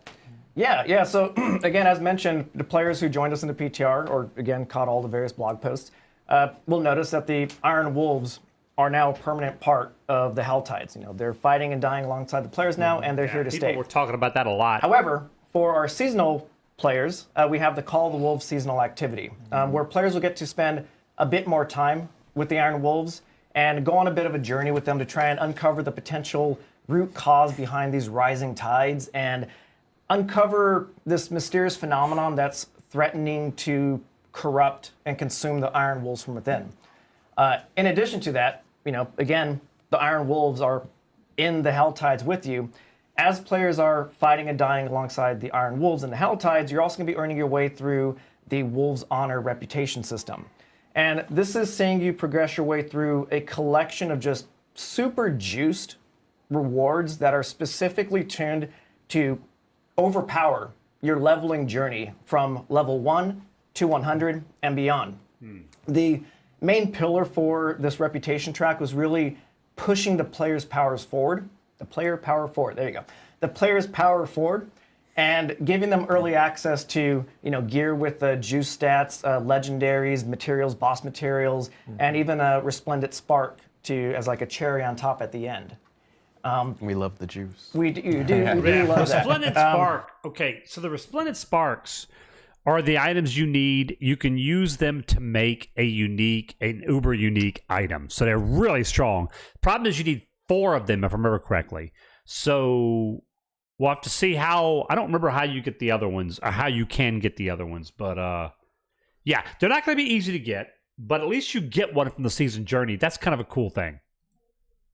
But or season in the quest spirit line, of wait, there's more. Those are all like the gameplay related things. But we also have a couple of really cool cosmetics that you earn through the collective Call of the Wolf seasonal activity. So this is the Iron Wolf Mount Trophy, the little Iron Wolf banner. And little bit fast. Oh But my yeah, so the goodness. Iron Wolf Mountain Trophy. We're doing a live That stream. is not that's pretty. earned from completing the there it is. You can get both of them. That's earned through completing the reputation track, and the Blood Maiden head is earned by completing the associated Call of the Wolf quest. Get your trophy. Defeat the Blood those Maiden. look really great. And Get of her course, head. As you mentioned, Resplendent Sparks. And then I know there's one other item that I know we wanted to talk about with this season specific, because it is specific for season 4. And Yeah. Thanks for the reminder on that. There's so much to cover. I know, there's a lot, I know. Derek has like the largest list of items to kind of go through here. So So as mentioned before, on the seasonal team, we love our experiments. And I don't think a season would be one without some level of experiment. So with that, we have the seasonal item, or as kind of like call it the seasonal toy. And that's the Profane Mind Cage. So there it is. So the Profane Mind Cage is pretty cool in the sense that it's a guaranteed drop from the Hellborn. And when you consume it, I kind of like to imagine you just like eating this demon brain. Yum. When you consume it, for the next 60 minutes, the Helltide monsters are going to be boosted up to 10 levels, depending on the world tier that you consumed it in. And you're also going to be increasing their Aberrant Cinder drop rates. So, Okay, that's kind of cool. All tying this back to that leveling journey and like tempering and stuff, like this is a really fun item that lets you kind of put your build to a little bit more of a test in exchange for maximizing your Helltide efficiencies through, just one. That's higher cool. I loss like level that. means, more XP and stuff It's like a that. minor Also just thing, Aberrant it's not Cinder like a drops, too. game changer, but go ahead. it's kind of neat. I was just going to say, we juiced the World Tier 2, 3, and 4 XP, so that's ties yeah. super well. You can just get to blast to endgame very quickly now. Yep. Yeah, and with the Mind Cage itself, like, because everyone's probably going like, well, that's a consumable. Like, how do people end up like obtaining additional ones of those, or can you get more of those throughout the season and everything? Yeah, we want to be very generous with those. So one, they're a guaranteed drop from the Hellborn in World Tiers 3 and 4, but you can also use them in World Tiers 1 and 2. So if you want to like boost some level, alts and whatnot. You also get I think like a bucket of them through the Wolves Honor reputation. Like we crammed as many rewards as we could in there, so they will be in steady stream. So don't, again, in the spirit of like use it, don't hoard it. Definitely experiment and have fun with this thing because it's a game. Have fun. Yeah, so it's great. Like if you want a little bit more of a challenge, a little bit better rewards as well, you can of course use your Mind Cage, and that is exclusive for players in the season. So yeah, it's awesome to see. But yeah, thank you, Derek, for walking us through all the changes with Helltide and of course some of the Good job, new Derek. season stuff with the Iron Wolves. And if you're a lore nerd, Iron Wolves, of course, are a very familiar faction within Diablo. They are from Diablo 2, Act 3. Boss You could actually ladder hire them discussion. as, some of your mercenaries, or one of the mercenaries. It's a game, have fun, right? We know a lot of people went with. All right, let's see what they say about the pit, and then Diablo 2 for the aura. But yes, cool. Thank you so much, Derek. And of course, we still have more to talk about. We're actually going to go back to Colin. And Colin is going to talk us through a little bit about the pit. I know. What if you don't want to have fun, right, Martine? Within season 4, What and if is you out don't a want to permanent have fun? within Diablo 4. That's right. Do you want to like give us a breakdown for people who may have not experienced the pit or may have not seen the stream beforehand, and then on top of that, tell us about all the improvements that we're doing to the pit based off of feedback. Yeah, so, something that players have asked for since we did a bunch of nerfs to the Nightmare Dungeons, if you recall, I forget what season it was, but we made tier 100 Nightmare Dungeons a lot easier so players could get through them. One of the big pieces of feedback we got was, okay, well, where's my measuring stick? The game is a power fantasy. It's about getting as much raw power as possible. Yeah, you gotta have that. It's So dominating, right? So that's something that I know a lot of people would complained about with Marvel Heroes. There wasn't really any like big in-game stuff to really challenge your build. I disagree because when they finally implemented it, the danger room scenarios were that thing. If you guys remember what it was like to try to do for those of you that don't know, in Marvel Heroes, danger room scenarios were kind of like maps from PoE. That's kind of what they were, or like Nightmare Dungeons without, there were stages you had to go through. But anyway, when you were trying, if for those of you that remember, you'll know what I'm talking about. Trying to do a cosmic danger room scenario was ridiculous. Like, it was brutally difficult. And I was okay with that. Cosmic Midtown, right. You know, but they're different purposes, different things, right? Cosmic Midtown was for loot and possibly experience if you were still leveling or whatever. Which no, actually, I think you had to be level 60 to get into there.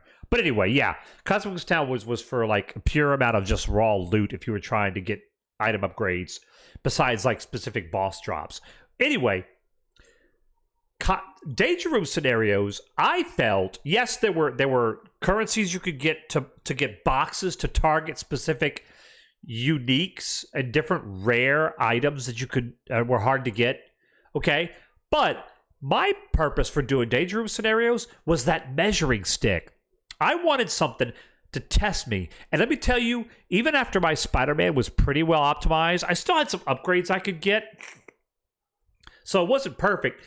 But I could shred bosses in Cosmic Midtown solo, okay? Cosmic Danger Room scenarios made me work. They made me work, man. And that's what you have to have in games.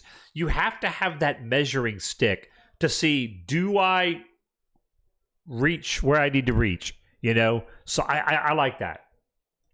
If there's no place to push back, then everything is just a little bit too easy. So the Pit of the Artificer is our answer to that measuring stick. You're going to be able to push very deep into the pit.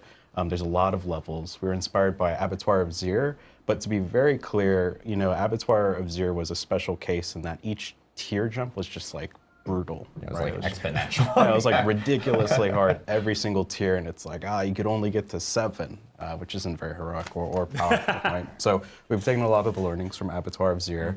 The pit goes very deep. There's many more tiers. It's much more gradual, so you can start pushing into it. Yeah, and getting some of these masterworking. The pit was fun, guys. Rewards. It was fun. And the pit is all about, just blasting through monsters and the demons of hell, right? There's no negative modifiers. We're not CCing you a bunch. Yeah. This is really just a test of how powerful your build is.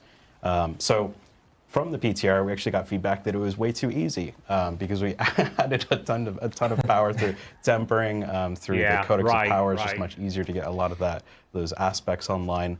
So we've taken a look, and we've moved some of the masterworking material tiers around. Previously, the tier 1 masterworking materials only came from 1 to 20. We've moved that up 10 tiers. So tier 1 will come from 1 to 29. Tier 2 will come from 30 to 59, and tier 3 will be 60 plus. And what that does is it just makes the journey feel a little bit more rewarding, right? Like we saw in the PTR that people just like within the first 2 hours just blasted through all of it because they're so powerful. So we've just adjusted some of the rates there. So you have to push a little bit deeper. You have to optimize your build a little bit more. So those armor caps are things to watch out for, right? Where if you're over the armor cap, it's just a straight optimization to start thinking about how you want to replace some of that armor. We think that feels pretty good. And overall, we've increased the health and damage, increased the health on all monsters post level 100, both in the pit and Nightmare dungeons. So the enemies should be pushing back on you a little bit more, right? You care a little bit more about utility, defense. Yeah, tell us which class the new Lightning Sork, right? I know. So it sort of tests you a lot more. And part of that feedback, though, that we've heard is that, like Nightmare dungeons don't feel very rewarding. The pit doesn't feel super rewarding post, that 60 tier when you're getting those top-end masterworking materials. So we've done 2 major changes. Okay. One is we've added obols that scale with both of these tiers. So everything past tier 46 in Nightmare dungeons and everything past tier 1 in the pit, actually. It just always gives you obols. You might ask, but obols are terrible. So those are basically going to be like blood shards for Kadala. That's basically, that's kind of what obols are. And so now you're going to be able to earn those blood shards or obols from Greater Rifts, the pit. So that's basically what they're doing, it sounds like. Because you refuse to roll one?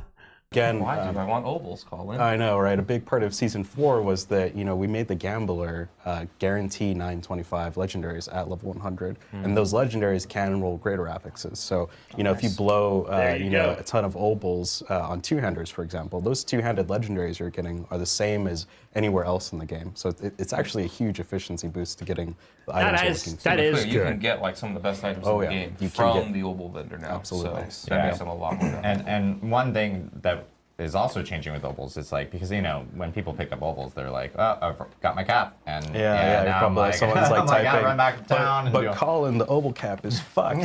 So we've increased the Opal cap substantially. So the amount of Opals you get now is 2,500. You can hold up to.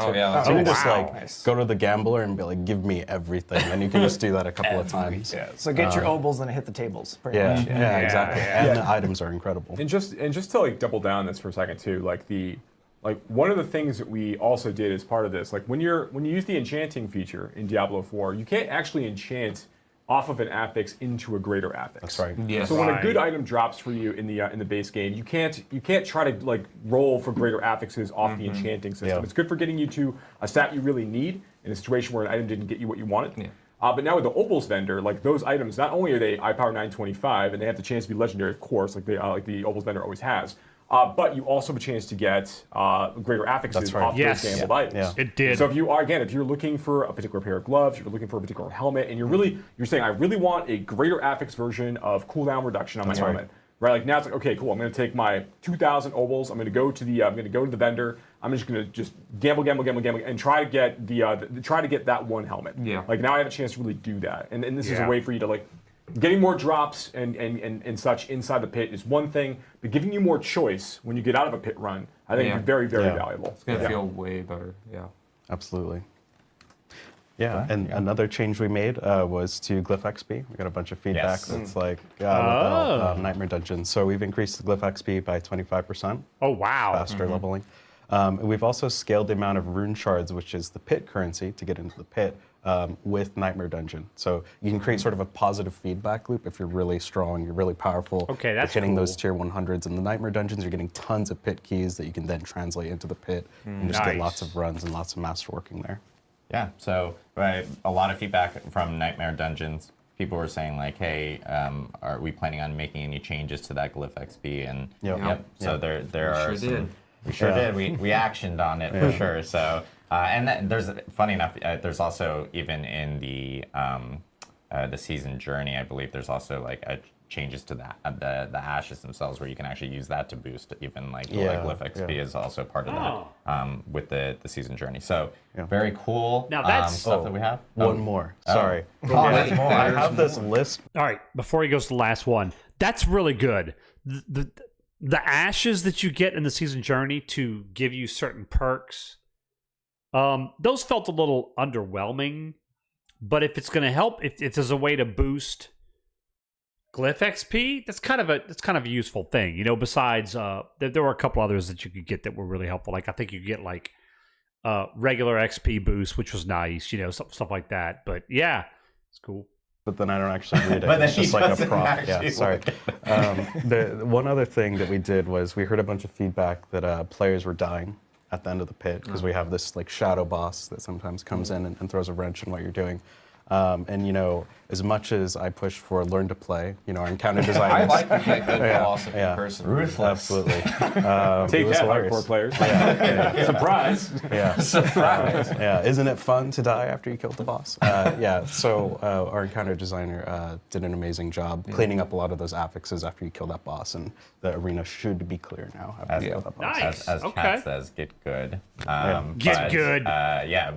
We saw that a lot. There you go, Tridine. He said, "Get good, sir." Been a tragic loss to your character. I prefer the word hilarious. Yeah, some designers like fist pumping, like yes, got him. Just watching streams and reactions from that. So awesome. So a lot of changes coming for the pit. Pit is of course a new feature within Diablo 4 permanently, and you can experience that in eternal and seasonal realms.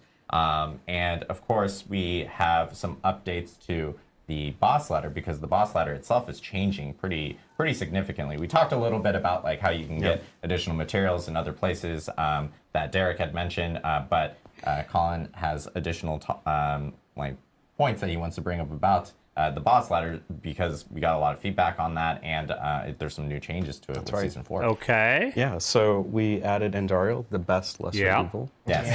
Yeah. Ooh, Asmodee. Oh, let's see. We're going to see Yeah, it. he's dunking me. He dunks me with words all day. Who likes that guy? Yeah. So Endariel obviously has come back. She's incredibly fun to fight. The encounter design team killed it. Oh, man, look at her. And, on top of Endariel, we've added a new tier to the boss ladder called Tormented Bosses. So these are much higher level than level 200 bosses, sort of pinnacle aspirational bosses to take down. And what we've done here is we heard a bunch of feedback that it required 5 times the amount of boss materials, including some rare pit material, to summon these, and 5 times the reward. That didn't really feel like the right amount of reward efficiency for taking on something that was challenging, so we've nerfed the cost. It's now 3x the amount of boss material and 5x the reward, so you get some pretty big efficiency wins there, especially if you're crushing them in the end game. So that's feeling pretty good, we think. We also heard a lot of feedback that it's tedious to do the same activity over and over and over to summon some of these things, right? So it's like, I want to summon Penitent Knight, or I want to do the Beast of Ice. I know you and I have done that one, like, every build I've chosen in a season requires the Beast and Ice, and it's like, I guess I'm doing another Nightmare Dungeon. Hell forever. It's been great. Yeah. So, well, we made it better. A lot of our random, monsters and activities and things like that. So, elites, whisper caches, treasure goblins, world bosses, Hellborn, to name a few, are all going to start randomly dropping these boss materials. So, I like that. You're not necessarily forced into doing one exact activity. It's still going to be the absolute best way to get some of this boss material, but as long as you're blasting, you're just going to be getting a lot of these materials ambiently, which you can trade. You can just sort of cash in on at your heart's desire. We think this makes the game feel more flexible and just sort of enables you to play a little bit more on how you want to play while still keeping the experience fresh. So we think that's going to be a pretty big win. Yeah, it's huge. Yeah. To jump back into the Torment bosses, just because I'm going to jump around a little bit, we heard a bunch of feedback, especially from Widijo. Hopefully he's watching. Is There's the no bosses, way Widijo's watching right now. I know, probably not. It's not very interesting. We did some tuning to make sure that the tormented versions have some more parity, right? It was sort of like in a scenario where like one of the ladder bosses was just like dead easy, didn't really match the difficulty of the rest, and that's important because we give you one guaranteed resplendent spark one time for defeating any of these. So one step closer. There you go. That's how you get your other resplendent spark. So you get them from the Season Journey quest line, and then you'll get one the first time you beat a tormented the uber boss each time. So that's how you'll be able to make at least one super uber unique item. That's good stuff.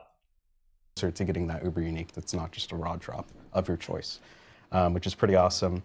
And then something else, speaking of resplendent sparks, we're adding one to Uber Lilith. So the first time you kill Uber Lilith, you're also going to get another resplendent spark.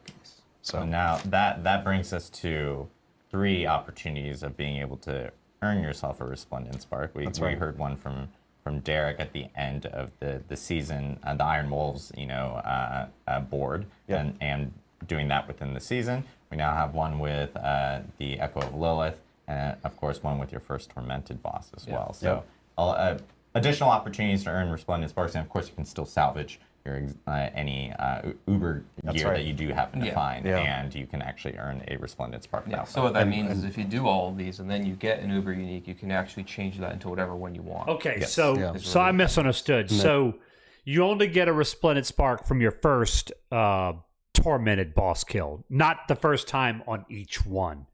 So there you go. So yeah, you can earn 3 that way, and then of course by breaking down any Uber uniques you get 2. Okay. And something else, on the Uber uniques is that I'm just laughing because I didn't realize this, but chat's calling out with our tooltip that we showed. We had 200 plus resplendent sparks. Yeah. That's what happens. Did you guys see that? Look at that. 203 resplendent sparks. It's like, okay then. Just really lucky and good. That's how I get them. Let me tell you guys about dev tools. Yeah, that's actually my account online. So. Nice. So on the Uber uniques, we heard a bunch of feedback that it feels like a chore to have to do, the Penitent Knight into Varshan, into Doom Duriel, just for a chance at an Uber unique, right? And we've experienced that ourselves, right? It's like, God, I got to do all this stuff to fight the boss that's going to actually drop something that I care about. Greater affixes help that because there's some variation to the uniques you're going to get. But for uber uniques, we've actually added a small chance, a little bit lower than Duriel, to all of the ladder bosses, and they're going to have a chance to drop an uber unique as well. So while you're grinding through this ladder, every single boss you kill is going to have a chance to drop an uber unique. I'm sure it'll be really rare. Duriel and Dariel. We should do like a combo, like Dariel. A lot of Uriels. And we think that's going to make it feel a lot better. Yeah, awesome. So yeah, a lot of changes coming with boss ladder and changes based off of PTR feedback that we saw. Yep. Plus just overall changes. All right. Yes, that's cool. We got a good. That's some good stuff, guys. Good stuff. We'll see, right? It's definitely some good changes coming. I think not only did they do a good job of changing and revamping the game overall to make it more enjoyable.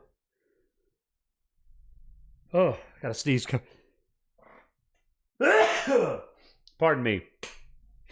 That's really good. But also, we got in to the PTR and we were able to give them feedback. And they're taking that feedback and doing some really good stuff with it there as well. So that's excellent. They're trying. Thank you, OSU. Appreciate it. They're really making an effort here. So very, very pleased with that. Yeah, I mean, we'll see, right? There's no guarantee there that it's going to be, the end-all, be-all. But I think this goes a long way towards giving us that good, solid foundation that the game can then build upon going forward, which is what you need. If you don't have a good base, it doesn't matter what you do with a game, right? So it's good stuff. Good stuff. All right. We're going to get logged in here, and I'm going to take a quick break, our first break of the night, and we're going to get back. We're going to get on the grind, guys. Get on the grind. Work on our Rihan here. Yep, let's do that.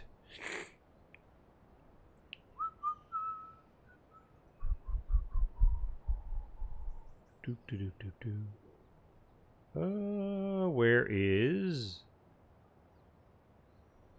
Yep. Okay. All right. Quick break, and we'll be back in just a minute, guys.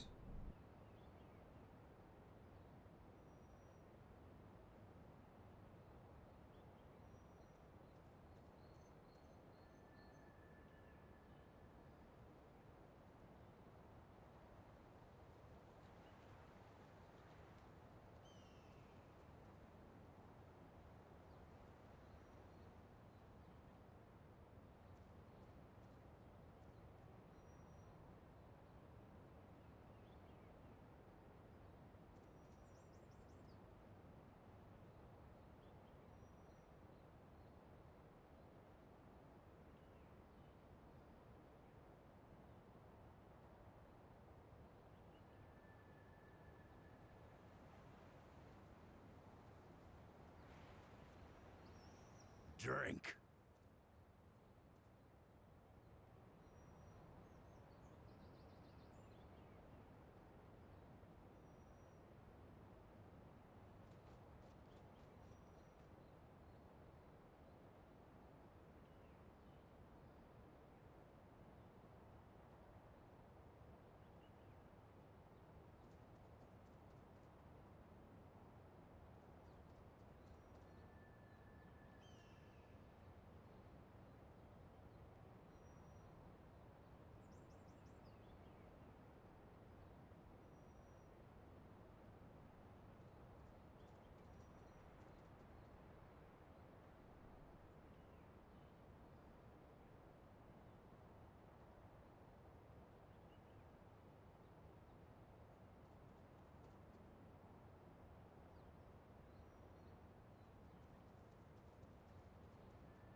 drink.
Now let's have a real vulgar challenge.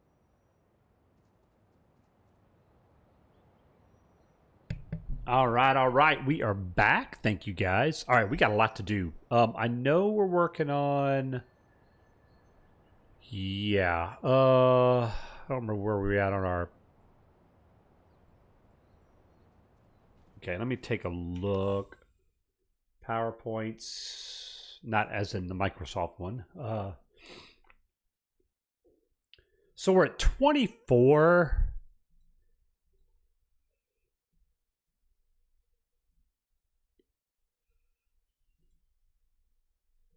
Yeah, we're working on this.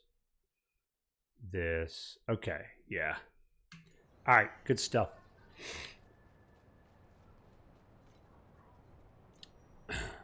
New hero trade. Oh my goodness.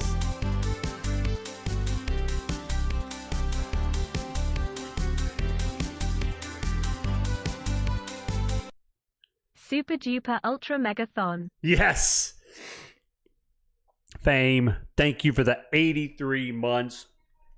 And that tier 2 adds 10 more minutes. That puts us up to an hour and 20 minutes already for our Super Duper Megathon, which, by the way, I've got this fancy little thing here ready to go for the Megathon. If you guys have not seen this, I am ready. I know something's missing. Don't worry. We will have fire cider. So there you go. Oh my goodness, Grease. German hype, German hype, German hype, German hype, German hype. Yes, Grease. Thank you for the 53 months. That's more time added. Oh my goodness.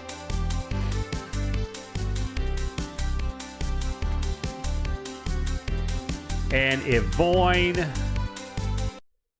Sidathan. Yes, indeed. Evoyne, thank you for that tier 3. 1 hour and 55 minutes now on our Megathon. Yes. So the way this is going to work, by the way, Fameseeker, big shout out to Fameseeker. He made this for me. Ooh, man. Finnick.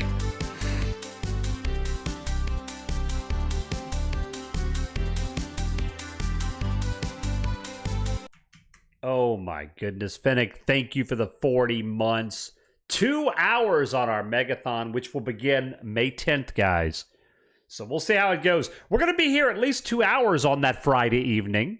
You know, who knows after that, but we'll be here for a couple hours at least. But yeah, if we do manage to make it 24 hours, then I'll take a shot of fire cider. It'll be sitting in this right here.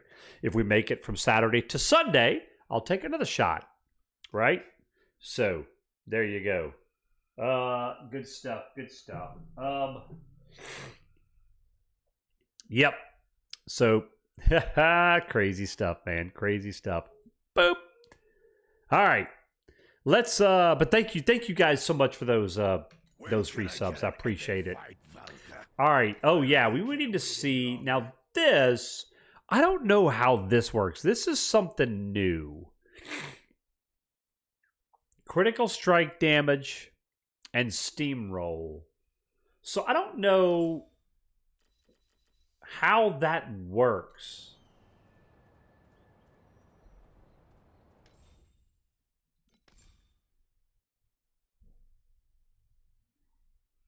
See if I have those available.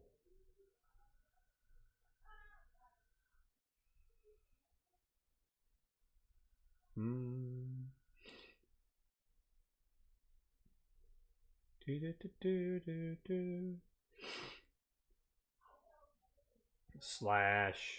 There's a lot of them, man. There's steamroll. Yeah, we had one already, actually, but that's all right. Where is critical strike? There you go. All right, so I'm curious. So let's see what kind of difference that makes. We're 11, 4, 1, 4, 2, 9.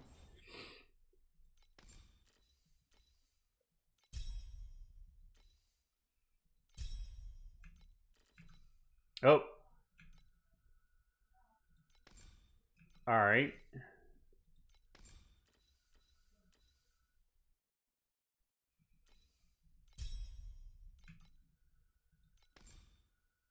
Wait, steamrolls equipped. Critical strikes. Yeah, so I don't know how that's gonna work. Maybe only when it procs or something. I don't know. We'll see. All right, let's go give this a go and see what happens. So we're working on blistering. Yeah, let's work on this. Uh-huh. Here we go. Jolly good, sir.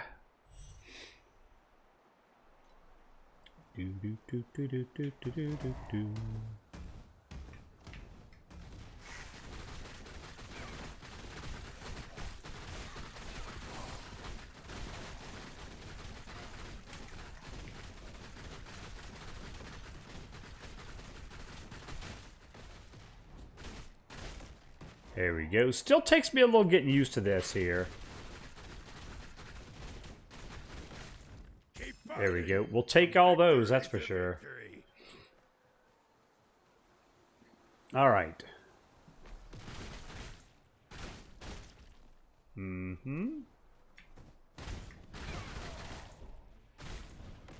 Yes, sir.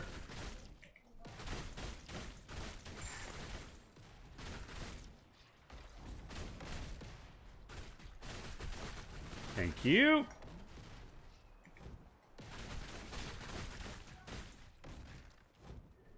I think we're on time mark 3, I think.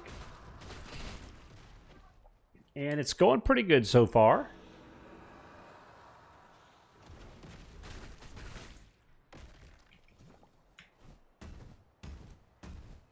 Ah, big boss.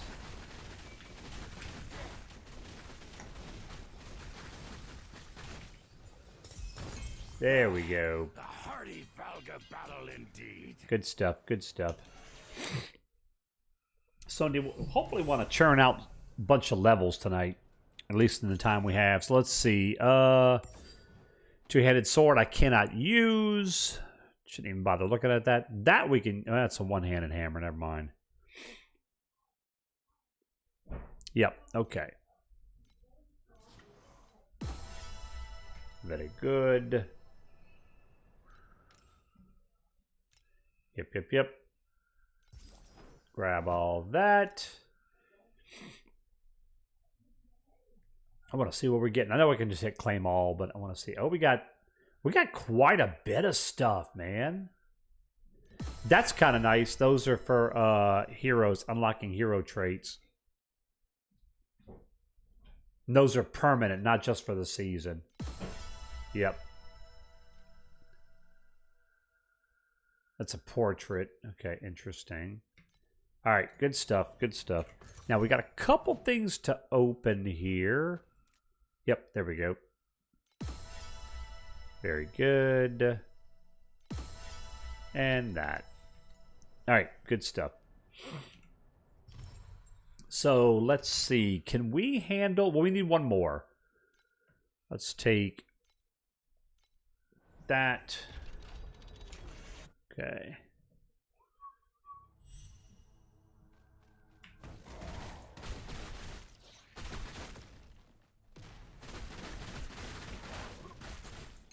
Yep.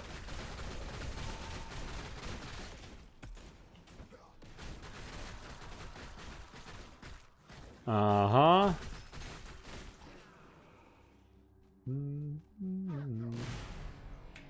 Oh, what? Uh-oh. Uh-oh. That's not good. Hope my internet's not...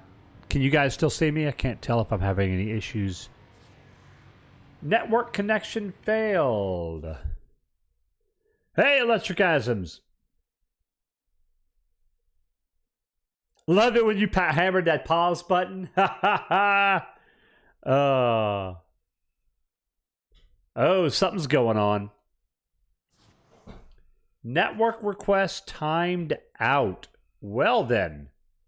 Appreciate that, Electricasms. That's very kind, man. Yeah, we'll do stuff like that from time to time. You know.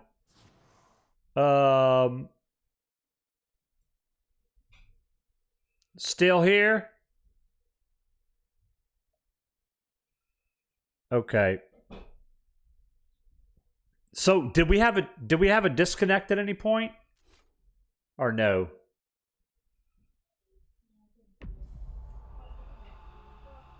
Interesting. Okay.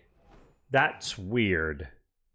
Oh, good. You never saw an interrupt on your end from video, right? Okay.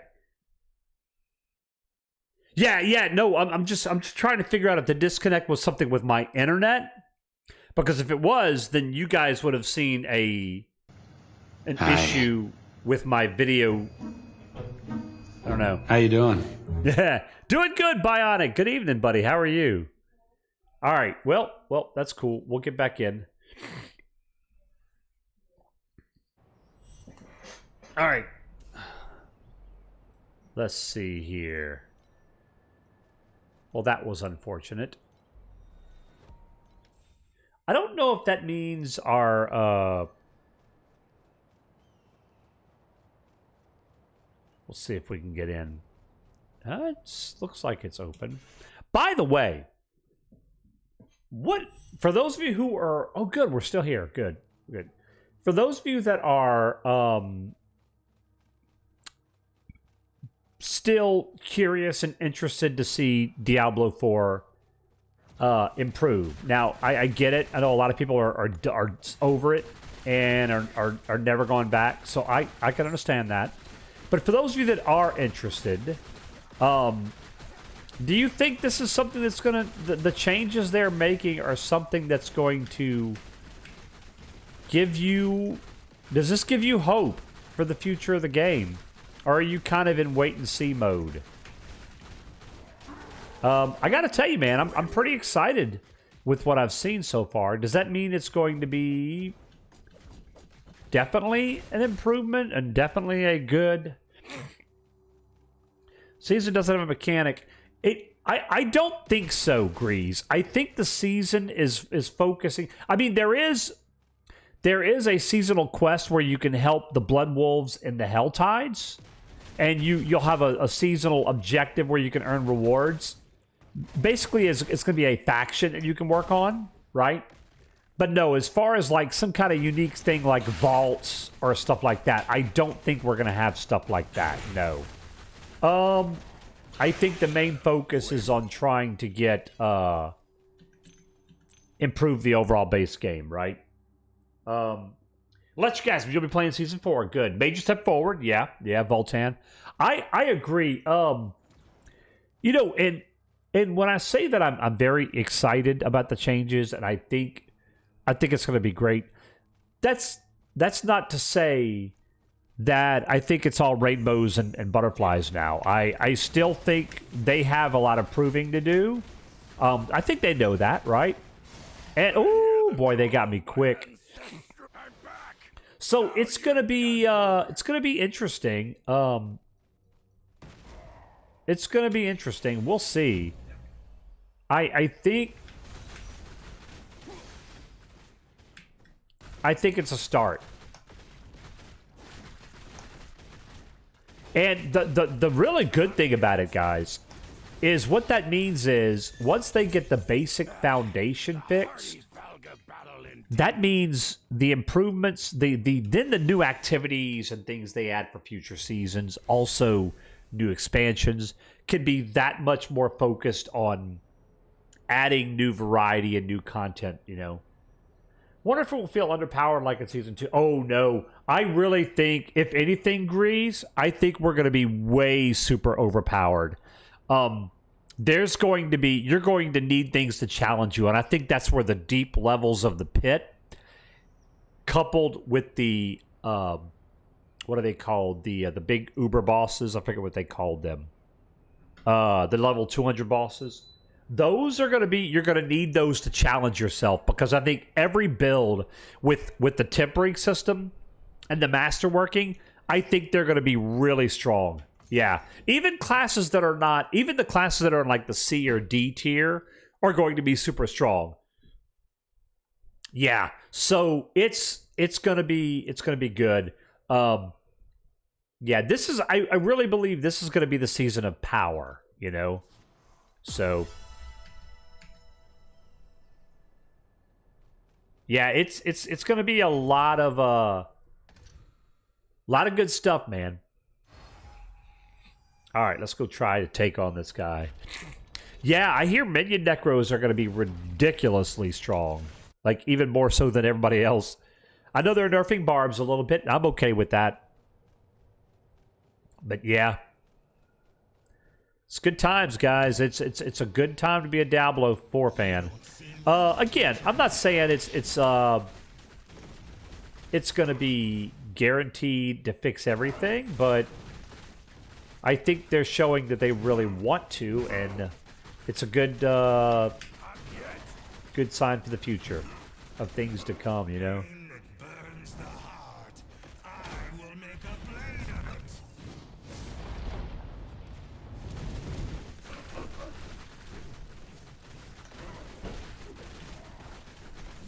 All right, buddy. Yeah, we're doing pretty good damage here. I feel like we're in pretty good shape. Ooh, my goodness. Max Cool. Max Cool, thank you so much, buddy, for that 48 months. 4 years, guys. 4 years. Thank you so much, my friend. I appreciate that. I will add that time to our timer. Reminder, guys, we're adding time for our Megathon right now, which is going to be from May 10th, potentially to May 19th. Oh, I was caught in the middle of nothing there. And so, let me add that time. That puts us up to 2 hours and 5 minutes. Right now, the only thing that can be added to the timer that can add to the timer right now are resub notifications like that. New subs, gifted subs, donations won't add to the timer until starting next week. But once we start next week, they'll add. Level my Hoda Barb to level 100, but I was struggling in Nightmare Dungeons about level 90 unlike Season 3. Did you do the tempering and the masterworking? Because that's going to be a big thing. You're going to have to do the tempering and masterworking to really optimize your gear. So if you didn't really fool with those systems, that's probably why you were struggling. But that's oh, you mean Season 2.